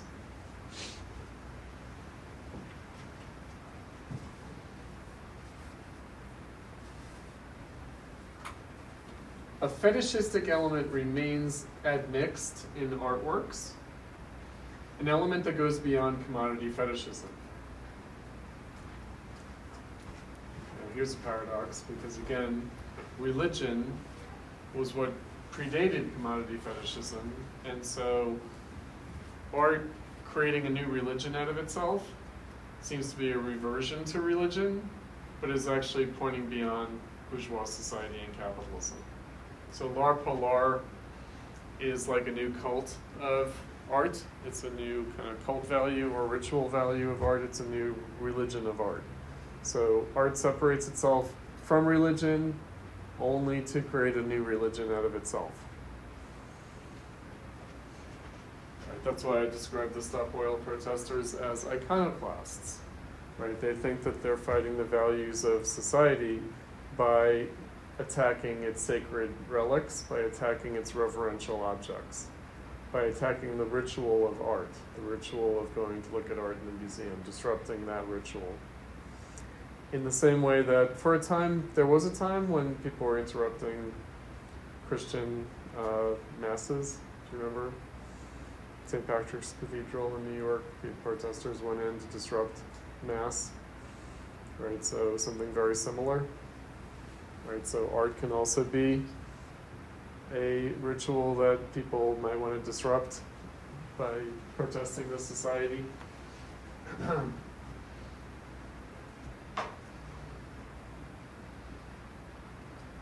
Artworks can neither exclude nor deny this. Even socially, the emphatic element of semblance or appearance, we talked about this, the Erscheinung, the appearance, the phenomenon, the semblance, in artworks is, as a corrective, the organon of truth. In other words, appearance, let's think back to Nietzsche, to the birth of tragedy. So recall that for Nietzsche, paradoxically actually, so the Apollonian and the Dionysian dimensions of art, so Apollo is the god of form, so it would appear to be the case that Apollo, he's the sun god, the rays of light he casts from his chariot, gives form to the world, makes things appear. Right? It would appear that appearance is on the side of the Apollonian, but no. Nietzsche says appearance is on the side of the Dionysian. Why? Because the Dionysian is about the appearance of appearance. The appearance of appearance. Which again, Nietzsche was writing in the late 1800s. He's writing in the time of l'art pour l'art. So he is writing about appearance for the sake of appearance. Right, so not appearance for some other value, but appearance for its own sake. The appearance of appearance. And also the form of appearance, which he actually thinks is Dionysian, meaning paradoxically, for one to fully commit to aesthetic appearance means dissolving the form. Right? To commit to pure aesthetic subjectivity, it's not just constituting the subject, it's actually dissolving the subject, meaning you lose yourself in the artwork. You don't just find yourself in the artwork through its aesthetic form, but you also lose yourself in it. Right, so again, the Apollonian and the Dionysian, not actually two different things, two sides of the same thing. That's why Nietzsche thought that we had mistakenly adopted a one-sided view of art and left out the other side, without which art doesn't really make any sense. So we take one side of appearance as reconciling, and we leave out the other side of appearance, which is estranging. We look at the pleasant side of appearance and we forget about the painful side of appearance. Right? So beautiful it hurts. Right? The death of Isolde at the end of Tristan and Isolde of Wagner. Right? So Tristan is so beautiful that he must die. And so she must die because she's like, no, he's so beautiful, he can't die. If he dies, I have to die. Right? And that death is itself beautiful. That death is itself the height of beauty. Right? which would seem to completely defy the notion of beauty. Right? It would seem that beauty is the opposite of death. Right? Beauty is about a form, a self-justifying form, an autonomous form, that precisely as form would defy time, attain immortality, attain an eternal value. But in fact, what you get instead is the Dionysian, which is what is eternal is what is always passing away. What is eternal is actually mortality, death, temporality. So temporality and eternality would appear to be opposite values. Actually, it's the same thing.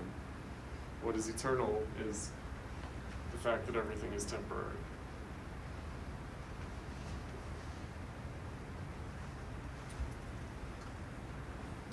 Artworks that do not insist fetishistically on their own coherence, as if they were the absolute that they are unable to be, are worthless from the start. So even though artworks can't be absolute, if they don't try to be, then they're immediately nothing. But the survival of art becomes precarious as soon as it becomes conscious of its fetishism, and, as has been the case since the middle of the 19th century, insists obstinately on it. Right? Again, the Larpolar point that Elmer raised. Art cannot advocate delusion by insisting that otherwise art would not exist. In other words, of course, art is an illusion, but it can't insist on illusion, even though it is an illusion. Kind of another paradox. This forces art into an aporia. All that succeeds in going even minutely beyond it is insight into the rationality of its irrationality. Our works want to divest themselves of fetishism by real and extremely dubious political commitment, regularly enmesh themselves in false consciousness as the result of inevitable and vainly praised simplification. In the short-sighted praxis to which they blindly subscribe, their own blindness is prolonged.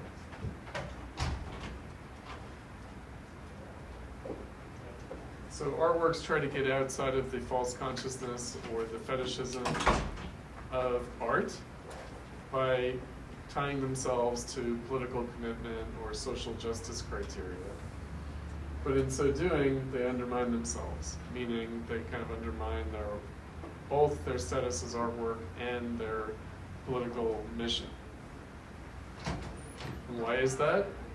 Because, well, of course they simplify things, but also because they limit themselves, the short-sighted praxis,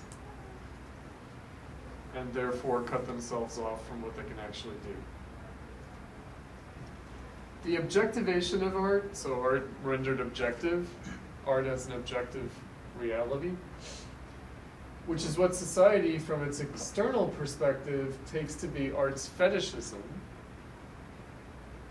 is itself social in that it is the product of the division of labor. So part of, the objective existence of art is part of the objective existence of the division of labor. That is why the relation of art to society is not to be sought primarily in the sphere of reception. Right, so art's not social just by virtue of its consumption.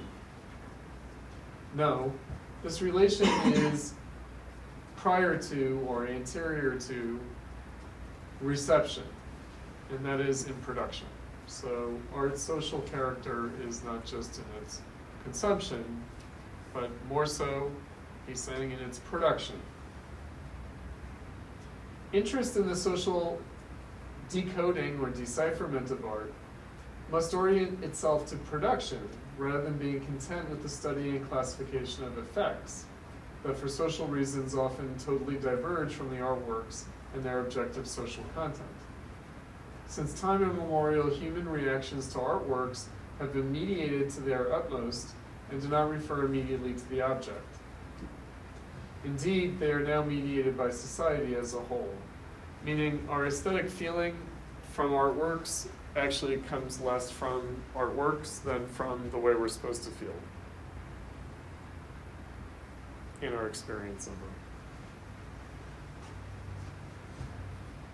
Right, that would be their kind of cultural signifiers.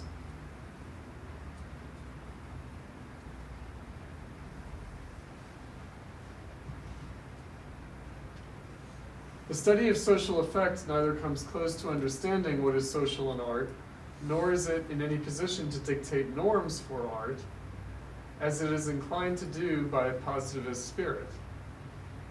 Meaning, you look at sort of tendencies, and then you say, okay, that's the norm that everything should follow. The heteronomy which reception theory's normative interpretation of phenomena foists on art, meaning actually looking at reception, would bring in an external criteria, set of criteria, or a kind of rule by the outside by another.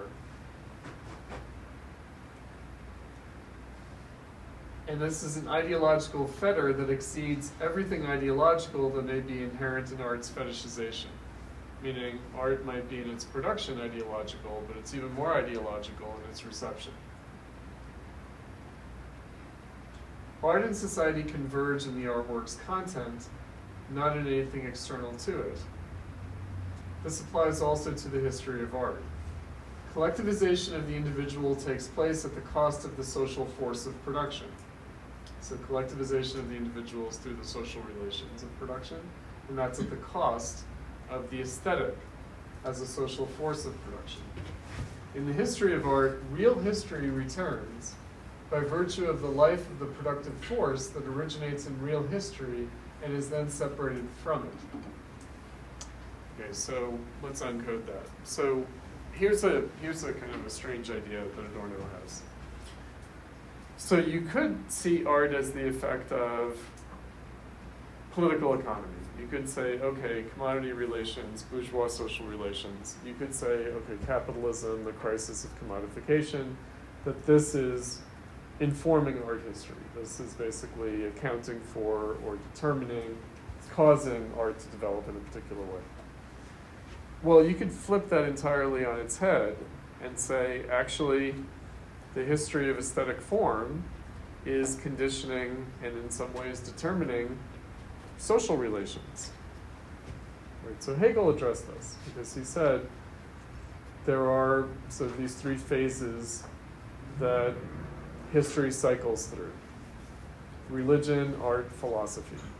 So there are phases when society is mediated through religion, through what Nietzsche called the morality of mores, the genealogy of morals, so actual behavioral morality, like the value of actual actions taken by people.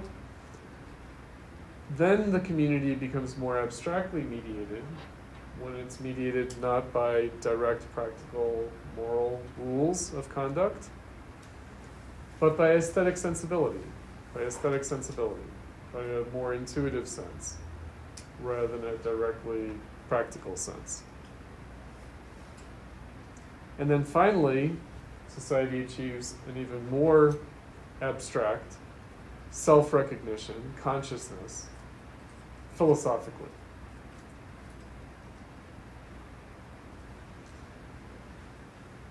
Now, these are not distinctly separate by any means, because they really transform into each other. So looked at a certain way, you could say, well, religion was always about a common feeling. It was always based on a kind of aesthetic sensibility. It was always based on an intuitive sense rather than a literal practical code of action. It was always based on an aesthetic imagination of the universe and our place in it. Religion is always an expression of that. And of course, even philosophy, the use of concepts. Kant pointed out that when we use a concept, we use it based on whether it feels right or not. We use it intuitively. In other words, judgment, aesthetic judgment, is always part of all of our faculties, all of our activities, all of our thinking. So, wouldn't that mean that the history of society is actually a history of aesthetic forms? Right? It's not that the social forms determine the aesthetic forms, you could say the aesthetic forms determine the social forms with equal justice, meaning you could give a history of civilization, a history of communities, a history of society through the history of art. At the level of aesthetic experience alone. That certainly is what Hegel thought in the introductory lectures on aesthetics. Meaning, what he called romantic art, or what we would now call modern art, as seemingly different from classical art, and requiring a more discursive, conceptual, theoretical, or philosophical consciousness, was itself an aesthetic phenomenon. The fact that we have to think about art is actually part of our aesthetic experience of the art. Again, because thinking is itself an aesthetic phenomenon. Right, so it's not like, okay, you just need a history of political economy or a history of modes of production or a history of practical techniques of social reproduction to explain the history of art. You could do the exact opposite. You could say that people only change their material practices of material reproduction when their aesthetic sensibility allowed them to change it. And of course, that aesthetic sensibility is constantly molded and shaped. It's affected by art, meaning artworks actually do change people. They change people's aesthetic sensibility. Artworks do provide an aesthetic education. They socialize us aesthetically. So art can be a cause and not just an effect. That's important.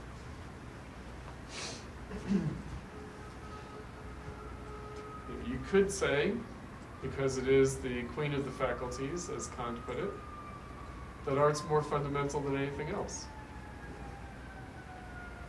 Not religious morals, not practical material techniques, not philosophies in the sense of abstract conceptual systems. You could say the most fundamental thing about humanity is the aesthetic imagination. Right? We don't know what religion the cave painters practiced, but we know the form of the cave painting. We have some sense of what the religion was that the cave painters practiced, but we don't have direct evidence of it the way we have direct evidence of the aesthetic form. Right, because they practiced a religion that wasn't written down, that there was no scripture. Right, so we can only analogize it. You could study hunter-gatherers today, pre-literate cultures today, and say, okay, it must have been something like that when they were doing the cave paintings, but we don't actually know the religious values of the cave painters. But we do know something about their aesthetic sensibility. We know that way that they participated in and communed with themselves and nature.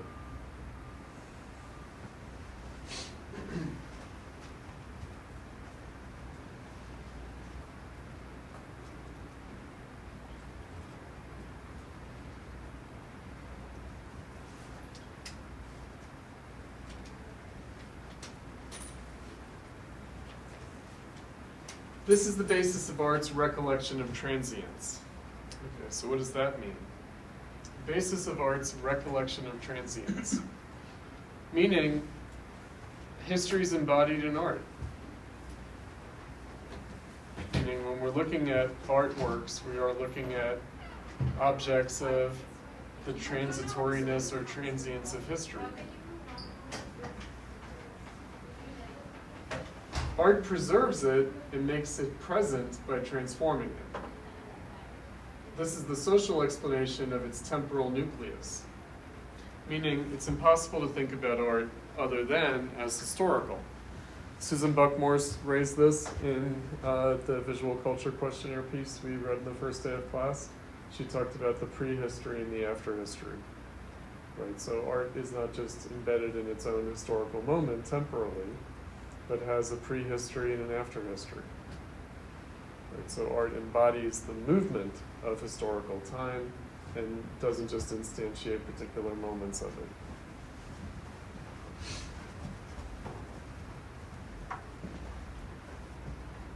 abstaining from praxis, art becomes the schema of social praxis. Every authentic artwork is internally revolutionary. It's the very notion of praxis is revolutionary. It's about changing the world, right? So art is a protest against reality. Why? Because it gives form to imagination, and imagination is how we imagine things to be otherwise than they are. But in praxis, we actually change the world, meaning praxis would not live up to its concept unless it involved changing things. Animals don't do praxis. They do metabolism, which is very different. We don't only do metabolism, we do praxis. And therefore, by virtue of being practical, internally, they have the same revolutionary character as praxis itself. However, whereas society reaches into art and disappears there by means of the identity of forces and relations of production, even the most advanced art has conversely the tendency towards social integration, meaning art is a praxis like all other social praxis. As social praxis, it's revolutionary, and yet also as praxis, art is just part of society.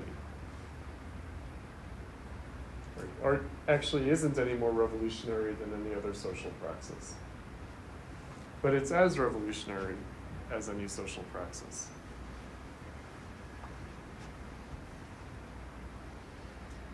Yet contrary to the cliche that touts the virtues of progress, this integration does not bring the blessings of justice in the form of retrospective confirmation, meaning does the praxis work out? Is it beneficial? Is it progressive? And how would you know that? Well, only with a retrospective confirmation. More often, reception wears away what constitutes the work's determinant negation of society. Works are usually critical in the era in which they appear. Later, they are neutralized, not least because it changed social relations. So what was once revolutionary, what was once avant-garde, becomes kitsch. Kitsch means counter-revolutionary, by the way. Meaning all art has to fight against the dead weight of kitsch. All art has to fight against the inertia of kitsch. Again, the Susan Buckmore's culture.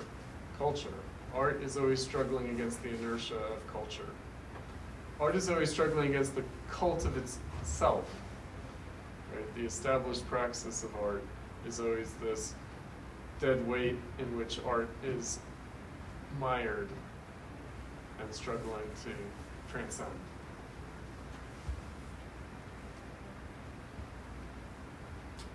What was avant-garde becomes kitsch. Inevitably.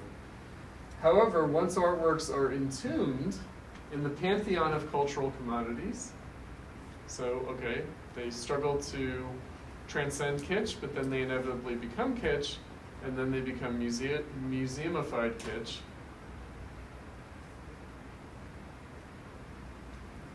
However, just in that moment, they themselves, their truth content, again, in a contradictory way, in a self-contradiction, are also damaged. Right? So they're sort of frozen, entombed, but then also damaged. In the administered world, neutralization is universal. Surrealism began as a protest against the fetishization of art as an isolated realm. Yet as art, which after all Surrealism also was, it was forced beyond the pure form of protest.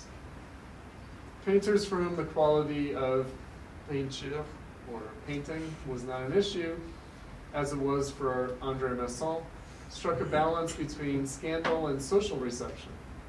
Ultimately, Salvador Dali became an exalted society painter, the Laszlo or Van Dongen of a generation that liked to think of itself as being sophisticated on the basis of a vague sense of a crisis that had in any case been stabilized for decades.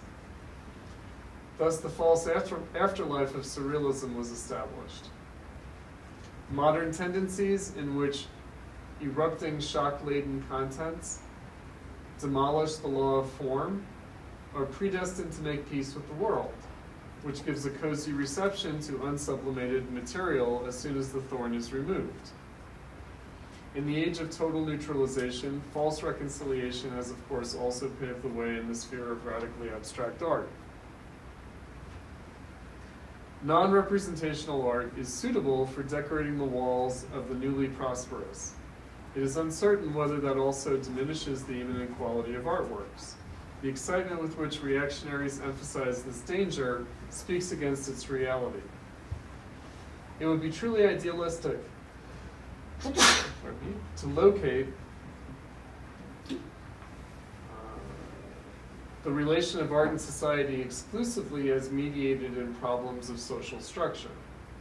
Art's double character, its autonomy, and its social factuality, or its social fact status, is expressed ever and again in the palpable dependencies and conflicts between the two spheres.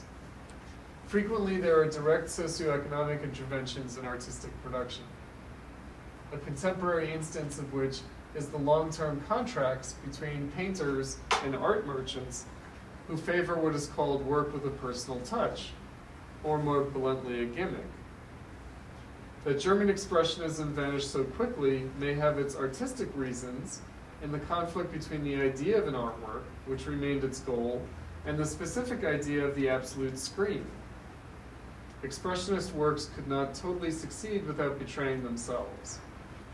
Also important was that the genre became politically obsolete as its revolutionary impetus went unrealized, and the Soviet Union began to prosecute radical art. That's the socialist realist suppression of modernism. Nor should it be concealed that the authors of that movement, Expressionism, which went unreceived until 40 or 50 years later, had to make a living and were compelled, as Americans say, to go commercial. This could be demonstrated in the case of most German Expressionist writers who survived World War I. What is sociologically to be learned from the fate of the Expressionists is the primacy of the bourgeois profession over the need for expression that inspired the Expressionists in however naive and diluted a fashion. In bourgeois society, artists, like all who are intellectually productive, are compelled to keep at it once they have taken on the trade name of artist. Superannuated expressionists not unwillingly chose marketably promising themes. The lack of any imminent necessity for production, coupled with the concurrent economic compulsion to continue, is apparent in the product as its objective insignificance. Meaning they no longer were compelled for aesthetic reasons to make their work. They were only compelled to keep churning it out for money.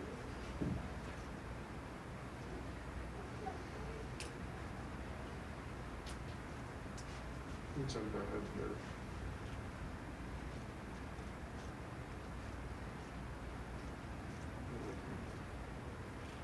Jump back.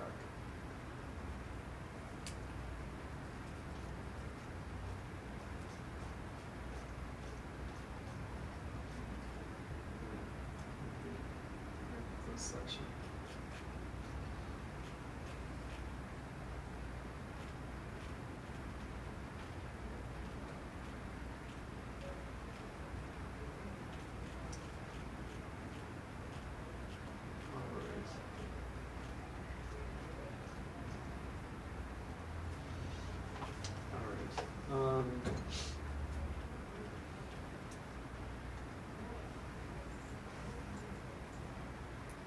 Social criticism of a politically decreed resuscitation of realism is important.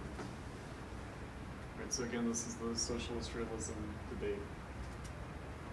However, only if it does not capitulate vis-a-vis l'art pour l'art, meaning you can criticize socialist realism, but you shouldn't go back to l'art pour l'art. What is socially untrue in that protest against society has become socially evident. The carefully chosen words, for instance, of a Barbet de Aurevilly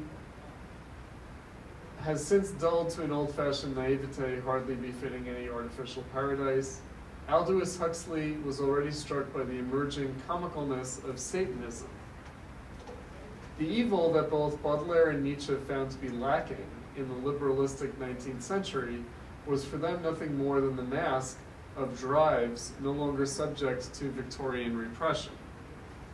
As a product of the repressed drives of the 20th century, evil broke through the civilizatory or civilizational hurdles with a bestiality compared to which Baudelaire's outrageous blasphemies took on a harmlessness that contrasts grotesquely with their pathos. So, Baudelaire might have preached evil, but what happened in the 20th century went beyond anything he could have imagined. Despite his preeminence, Baudelaire presaged Jugendstil. This is like the Art Nouveau style at the end of the 19th century. Its lie was the beautification of life without its transformation. Beauty itself thereby became vacuous, and like all abstract negation, allowed itself to be integrated into what it negated. The phantasmagoria of an aesthetic world, undisturbed by purposes of any kind, became an alibi for the sub-aesthetic world.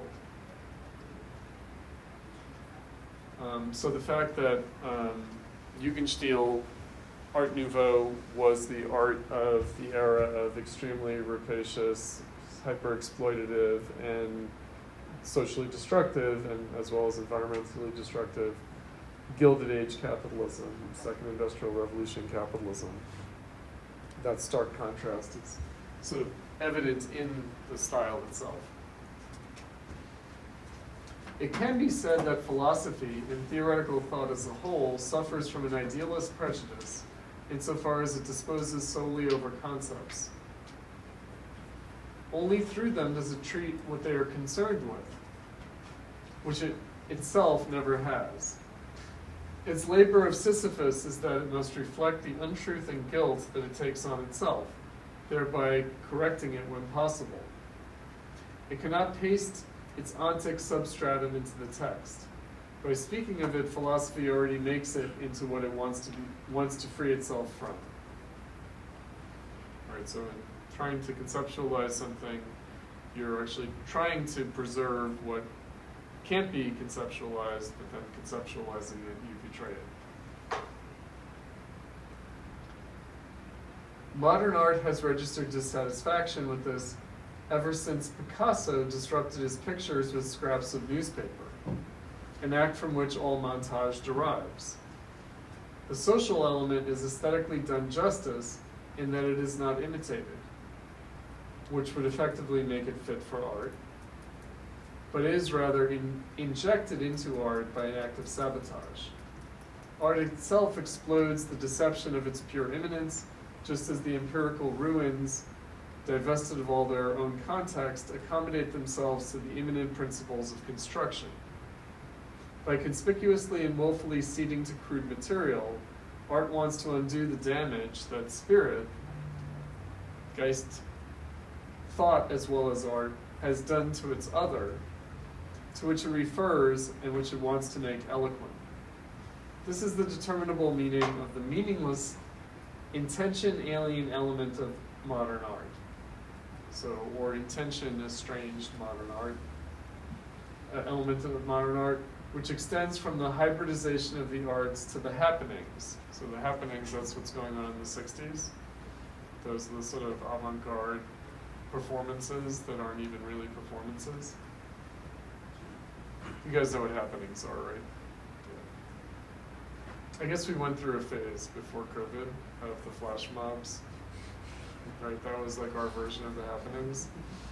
And they didn't have any meaning, right? Like they were just done for their own sake. That's what made them art. And yet also not art. Right, so happenings have this quality to them. it is not so much that traditional art is thereby sanctimoniously condemned by an arriviste judgment, right? So, a kind of a newcomer judgment, but that rather the effort is made to absorb even the negation of art by its own force. What is no longer socially possible in traditional art does not on that account surrender all truth. Instead, it sinks to a historical geological stratum that is no longer accessible to living consciousness except through negation, but without which no art would exist. A stratum of mute reference to what is beautiful, without all that strict distinction between nature and work.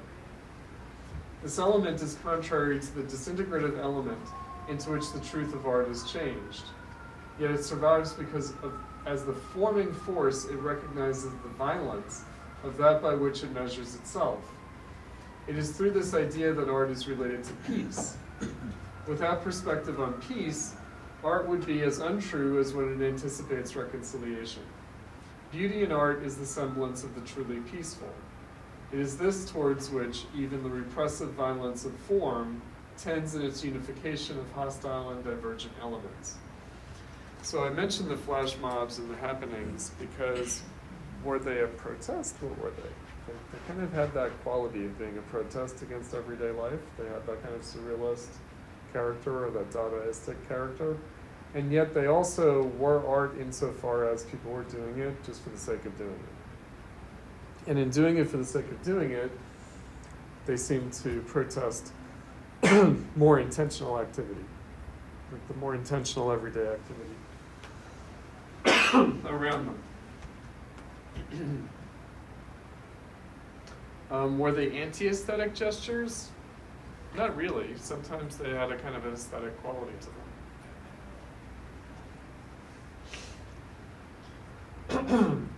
He says, or he writes, it is false to arrive at aesthetic realism from the premise of philosophical materialism. Certainly art, as a form of knowledge, implies knowledge of reality, and there is no reality that is not social. Thus, truth content and social content are mediated. Although art's truth content transcends the knowledge of reality as what exists.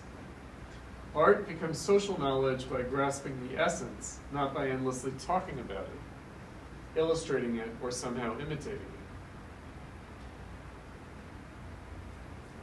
Through its own figuration, art brings the essence into appearance, in opposition to its own semblance. The epistemological critique of idealism, which secures for the object an element of primacy, cannot simply be transposed to art. So you guys have heard of the Michael Fried essay, Art and Objecthood, right? So that's a parallel thought here, meaning for an artwork to be an artwork, it can't merely be an object. And yet it's interesting that artists tried to make objects rather than artworks. So they tried to save the artwork by abandoning the artwork in favor of the objecthood of the object. Object in art and object in empirical reality are entirely distinct. In art, the object is the work produced by art, as much containing elements of empirical reality as displacing, dissolving, and reconstructing them according to the work's own law. Only through such transformation, and not through an ever-falsifying photography, does art give empirical reality its due, the epiphany of its shrouded essence, and the merited shudder in the face of it, as in the face of a monstrosity. The primacy of the object is affirmed aesthetically only in the character of art as the unconscious writing of history. An anamnesis of the vanquished, like a forgetting of the vanquished, of the repressed, and perhaps of what is possible. The primacy of the object as the potential freedom from domination of what is manifests itself in art as its freedom from objects. If art must grasp its content in its other, this other is not to be imputed to it, but falls to it solely in its own immanent nexus.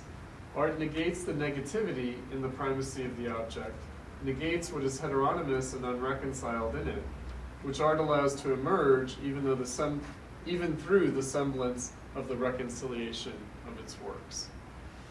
So in trying to become an object, art both distinguishes itself from other objects, but also tries to reconcile itself with other objects.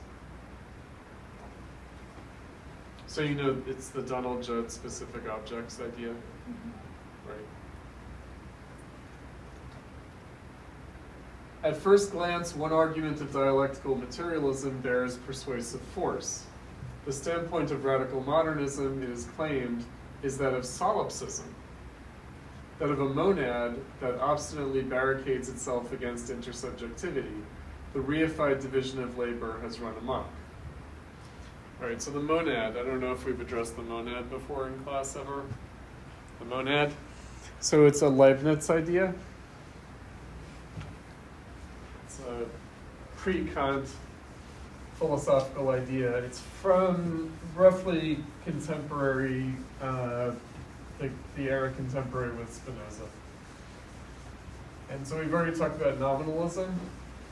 Nominalism is more of a medieval Christian theology. Leibniz is a Christian philosopher, but a Protestant Christian philosopher in the age of the bourgeois epoch. So Leibniz had a book called Monadology. Right, so the monad, it's a windowless, he described it as a windowless monad. So what is a windowless monad? The soul is a windowless monad, but also it refers to the structure of physical reality.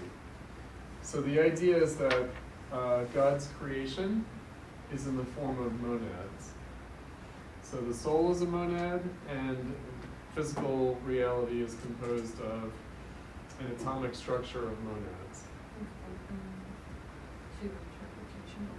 No, so it's windowless. So in other words, it's a windowless monad, meaning it's not illuminated from outside, it's only illuminated from inside.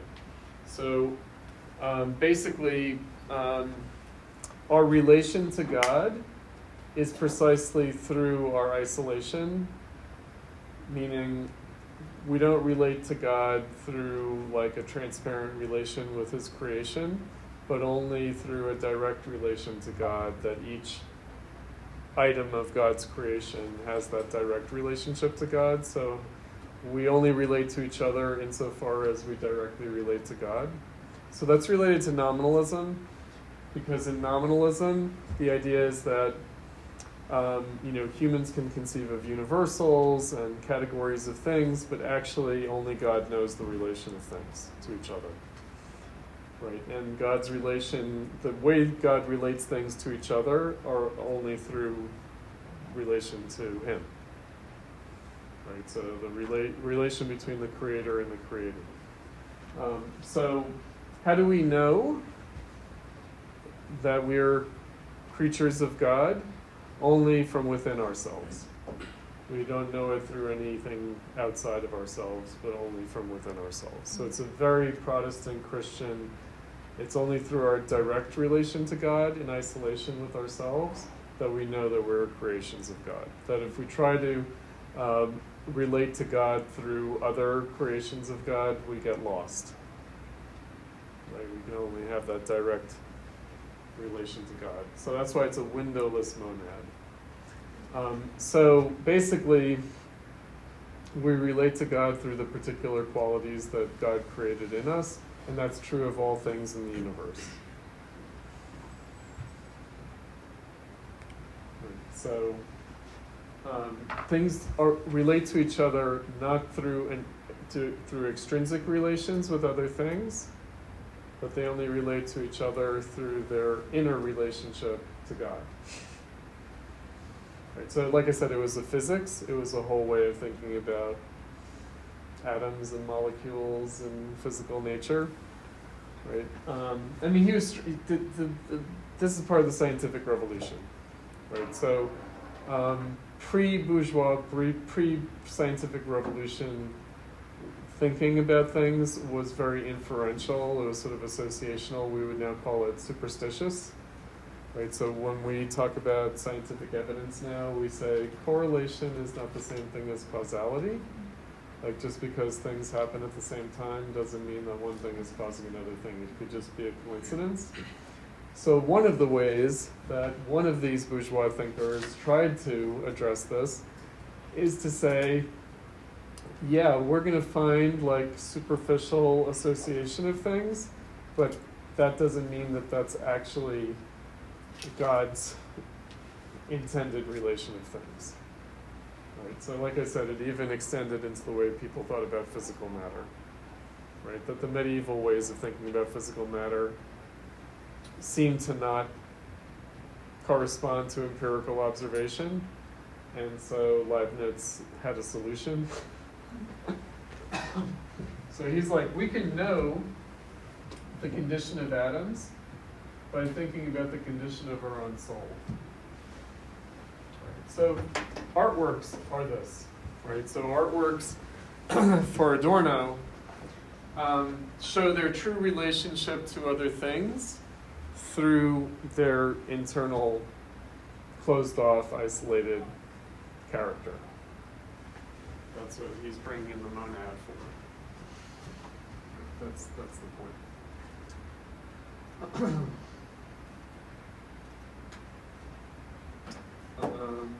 So solipsism, that's why he brings it in the context of solipsism. So solipsism is just, a kind of debased version of the Descartes, cogito ergo sum, right? So what do I know?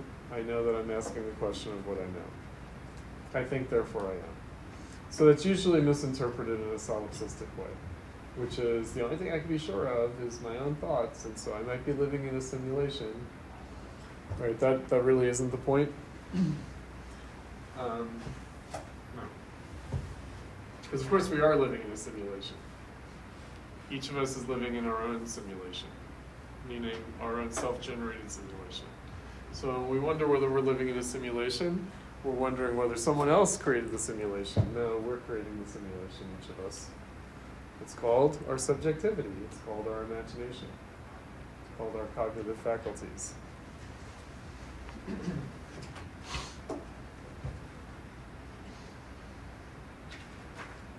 so that would be the point of the monad.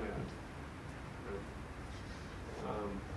We can't find our truth in external appearances, but we can understand external appearances through our inner truth. Right, so it flips it. So like I said, he's a contemporary of Descartes and Spinoza. He's that 17th century enlightenment.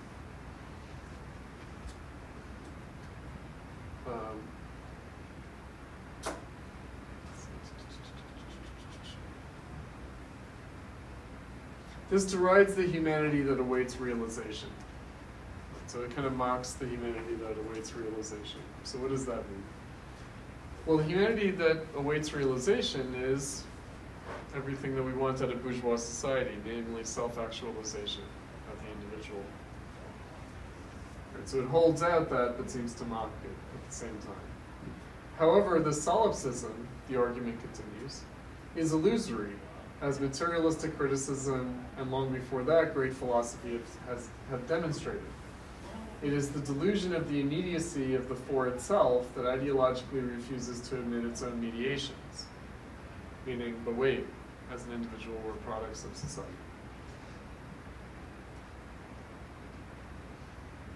It is true that theory, through insight into universal social mediation, has conceptually surpassed solipsism. By the way, what does theory mean?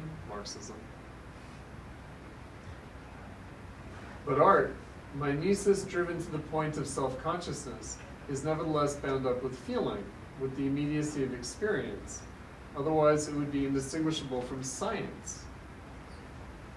At best, an installment plan on its results, and usually no more than social reporting. Collective modes of production by small groups are already conceivable, and in some media even requisite. Monads are the locus of experience in all existing societies. So again, this kind of, we talked about it with the commodity form, with use value and exchange value, the antinomy of the individual and the collective in society. Meaning you can't have society without individuals. At the same time, those individuals don't exist outside of a collective. Right, society is the dialectical interplay of individuality and collectivity, of the individual and the collective.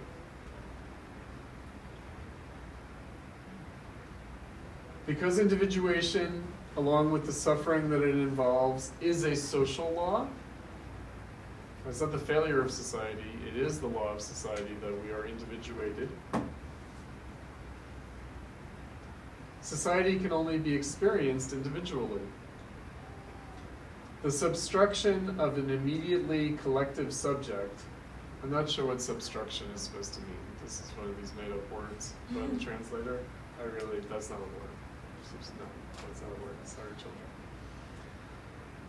Would be duplicitous and would condemn the work to untruth because it would withdraw the single possibility of experience that is open to it today. If on the basis of theoretical insight, art orients itself correctively according to its own mediatedness and seeks to escape from the monadic character that it has recognized as social appearance, or as a social phenomenon, historical truth remains external to it and becomes untruth. The artwork heteronomously sacrifices its imminent determination. It submits to society.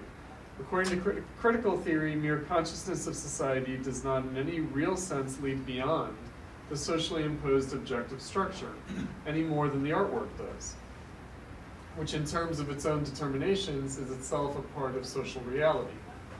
The capacity that dialectical materialism anti-materialistically ascribes to and demands of the artwork is achieved by that artwork, if at all, when in its objectively imposed, monadologically closed structure, it pushes its situation so far that it becomes the critique of this situation. So here's another aspect of the monad. So it's the macrocosm and the microcosm. In other words, every creation of God is all of creation in itself. Right, so every atom is a universe, every soul is a universe.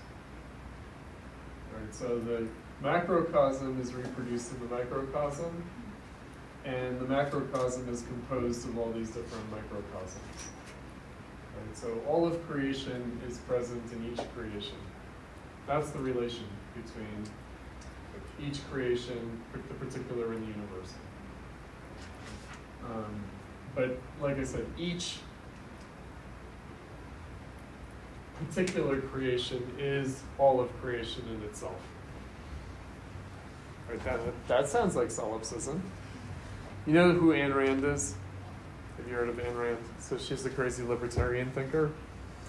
And I think Russian, one of these Russian emigres living in the United States. And she seemed like an interesting person. She used to have like sex parties and stuff. New York City. And so she was asked, you know, do you ever think about your legacy? Right, because her legacy is really bad, meaning all sorts of high school boys are really into Ayn Rand objectivism. So she's had sort of a pernicious influence, but she's also a charming character. So she was asked, do you think about your legacy? And she said, no. Oh, why not? Because the world will end when I die. Which is, of course, true. Which is, of course, true. It's true of all of us.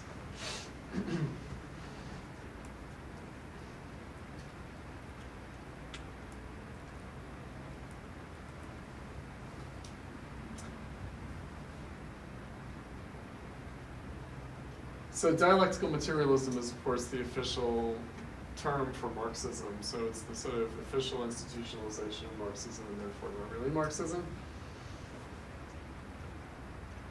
The true threshold between art and other knowledge may be that the latter, other knowledge, is able to think beyond itself without abdicating, whereas art produces nothing valid that it does not fill out on the basis of the historical standpoint in which it finds itself. Meaning, art can only speak to external reality by being very internally determined. He's saying. The innervation of what is historically possible for it is essential to the artistic form of reaction.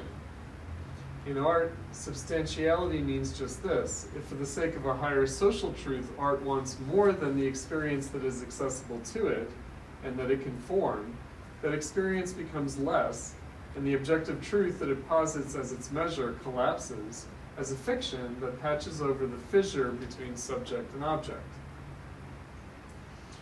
They are so falsely reconciled by a trumped-up realism that the most utopian fantasies of a future art would be unable to conceive of one that would once again be realistic without falling back into unfreedom. What Art possesses its other immanently because, like the subject, immanence is socially mediated in itself. It must make its latent social content eloquent. It must go within in order to go beyond itself. It carries out the critique of solipsism through the force of externalization in its own technique as the technique of objectivation. By virtue of its form, art transcends the impoverished and trapped subject. What wants willfully to drown out its entrapment becomes infantile and makes out of its heteronomy a social ethical accomplishment. It may be objected here that the various people's democracies are still antagonistic, and that they therefore preclude any but an alienated standpoint. So this is the communist-ruled countries. Yet it is to be hoped that an actualized humanism will be blessedly free of the need for modern art. So on the one hand, he's condemning socialist realism. On the other hand, he's not going to say that modernism should be some eternal value projected into the future. And he says, it is to be hoped that an actualized humanism will be blessedly free of the need for modern art and will once again be content with traditional art. This concessional argument, he says, however, is actually not all that distinct from the doctrine of overcoming individualism. To put it bluntly, it is based on the Philistine cliché that modern art is as ugly as the world in which it originates. That the modern world deserves it and nothing else would be possible, yet surely it cannot go on like this forever. In truth, there is nothing to overcome. The world itself is a false index. So that's a typo, it's not the word. The world itself is a false index. There is no denying that the antagonistic situation, what the young Marx called alienation and self-alienation, was not the weakest agency in the constitution of modern art. But modern art was certainly no copy, not the reproduction of that situation.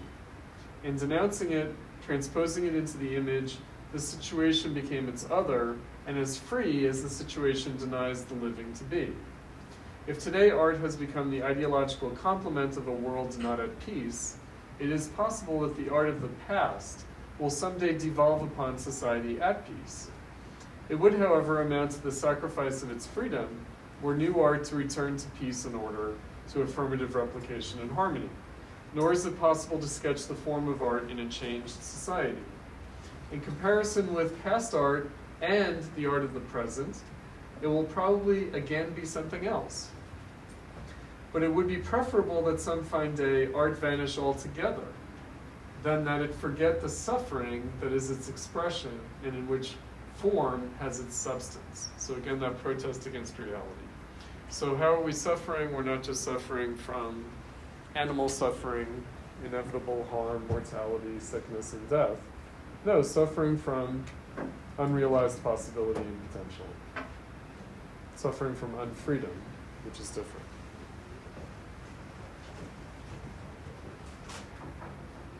This suffering is the humane content that unfreedom counterfeits as positivity.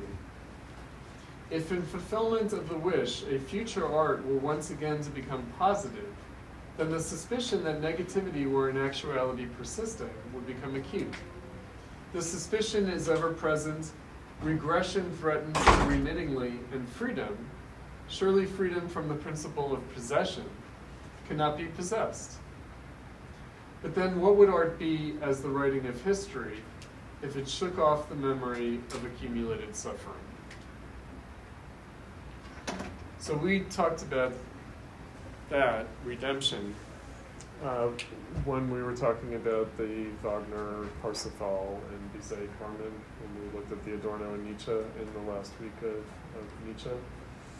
Right, so the difference between a kind of religious redemption of unhappiness at the end of time versus the redemption of unfreedom in historical time.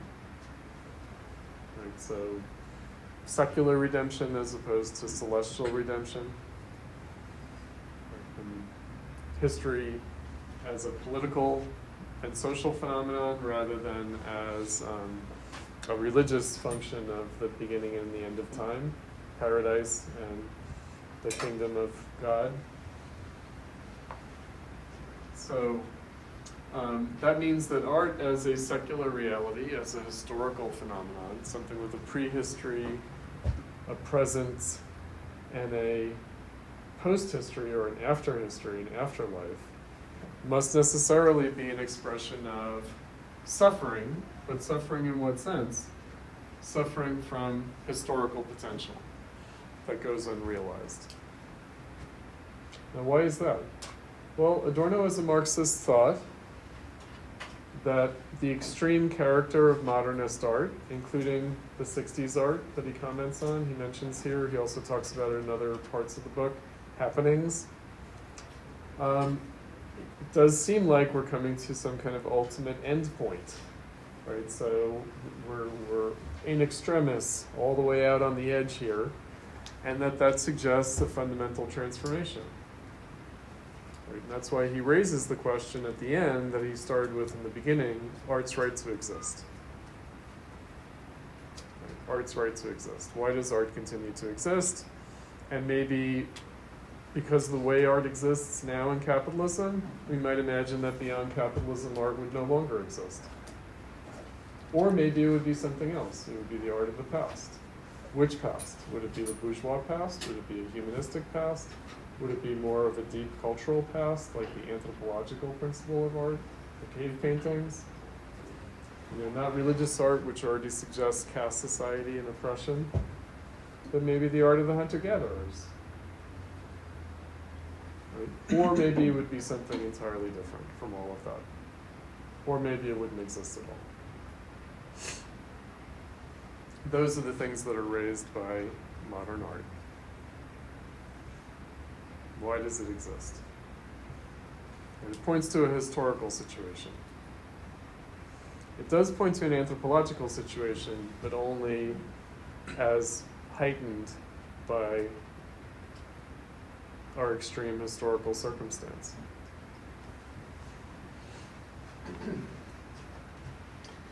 Is that still the case? Might still be the case. As Pippin wrote in the reading we did in the first day of class, how long can art be about the end of art? How long can art have itself as its subject? Seemingly interminably, and it does seem like that has something to do with capitalism.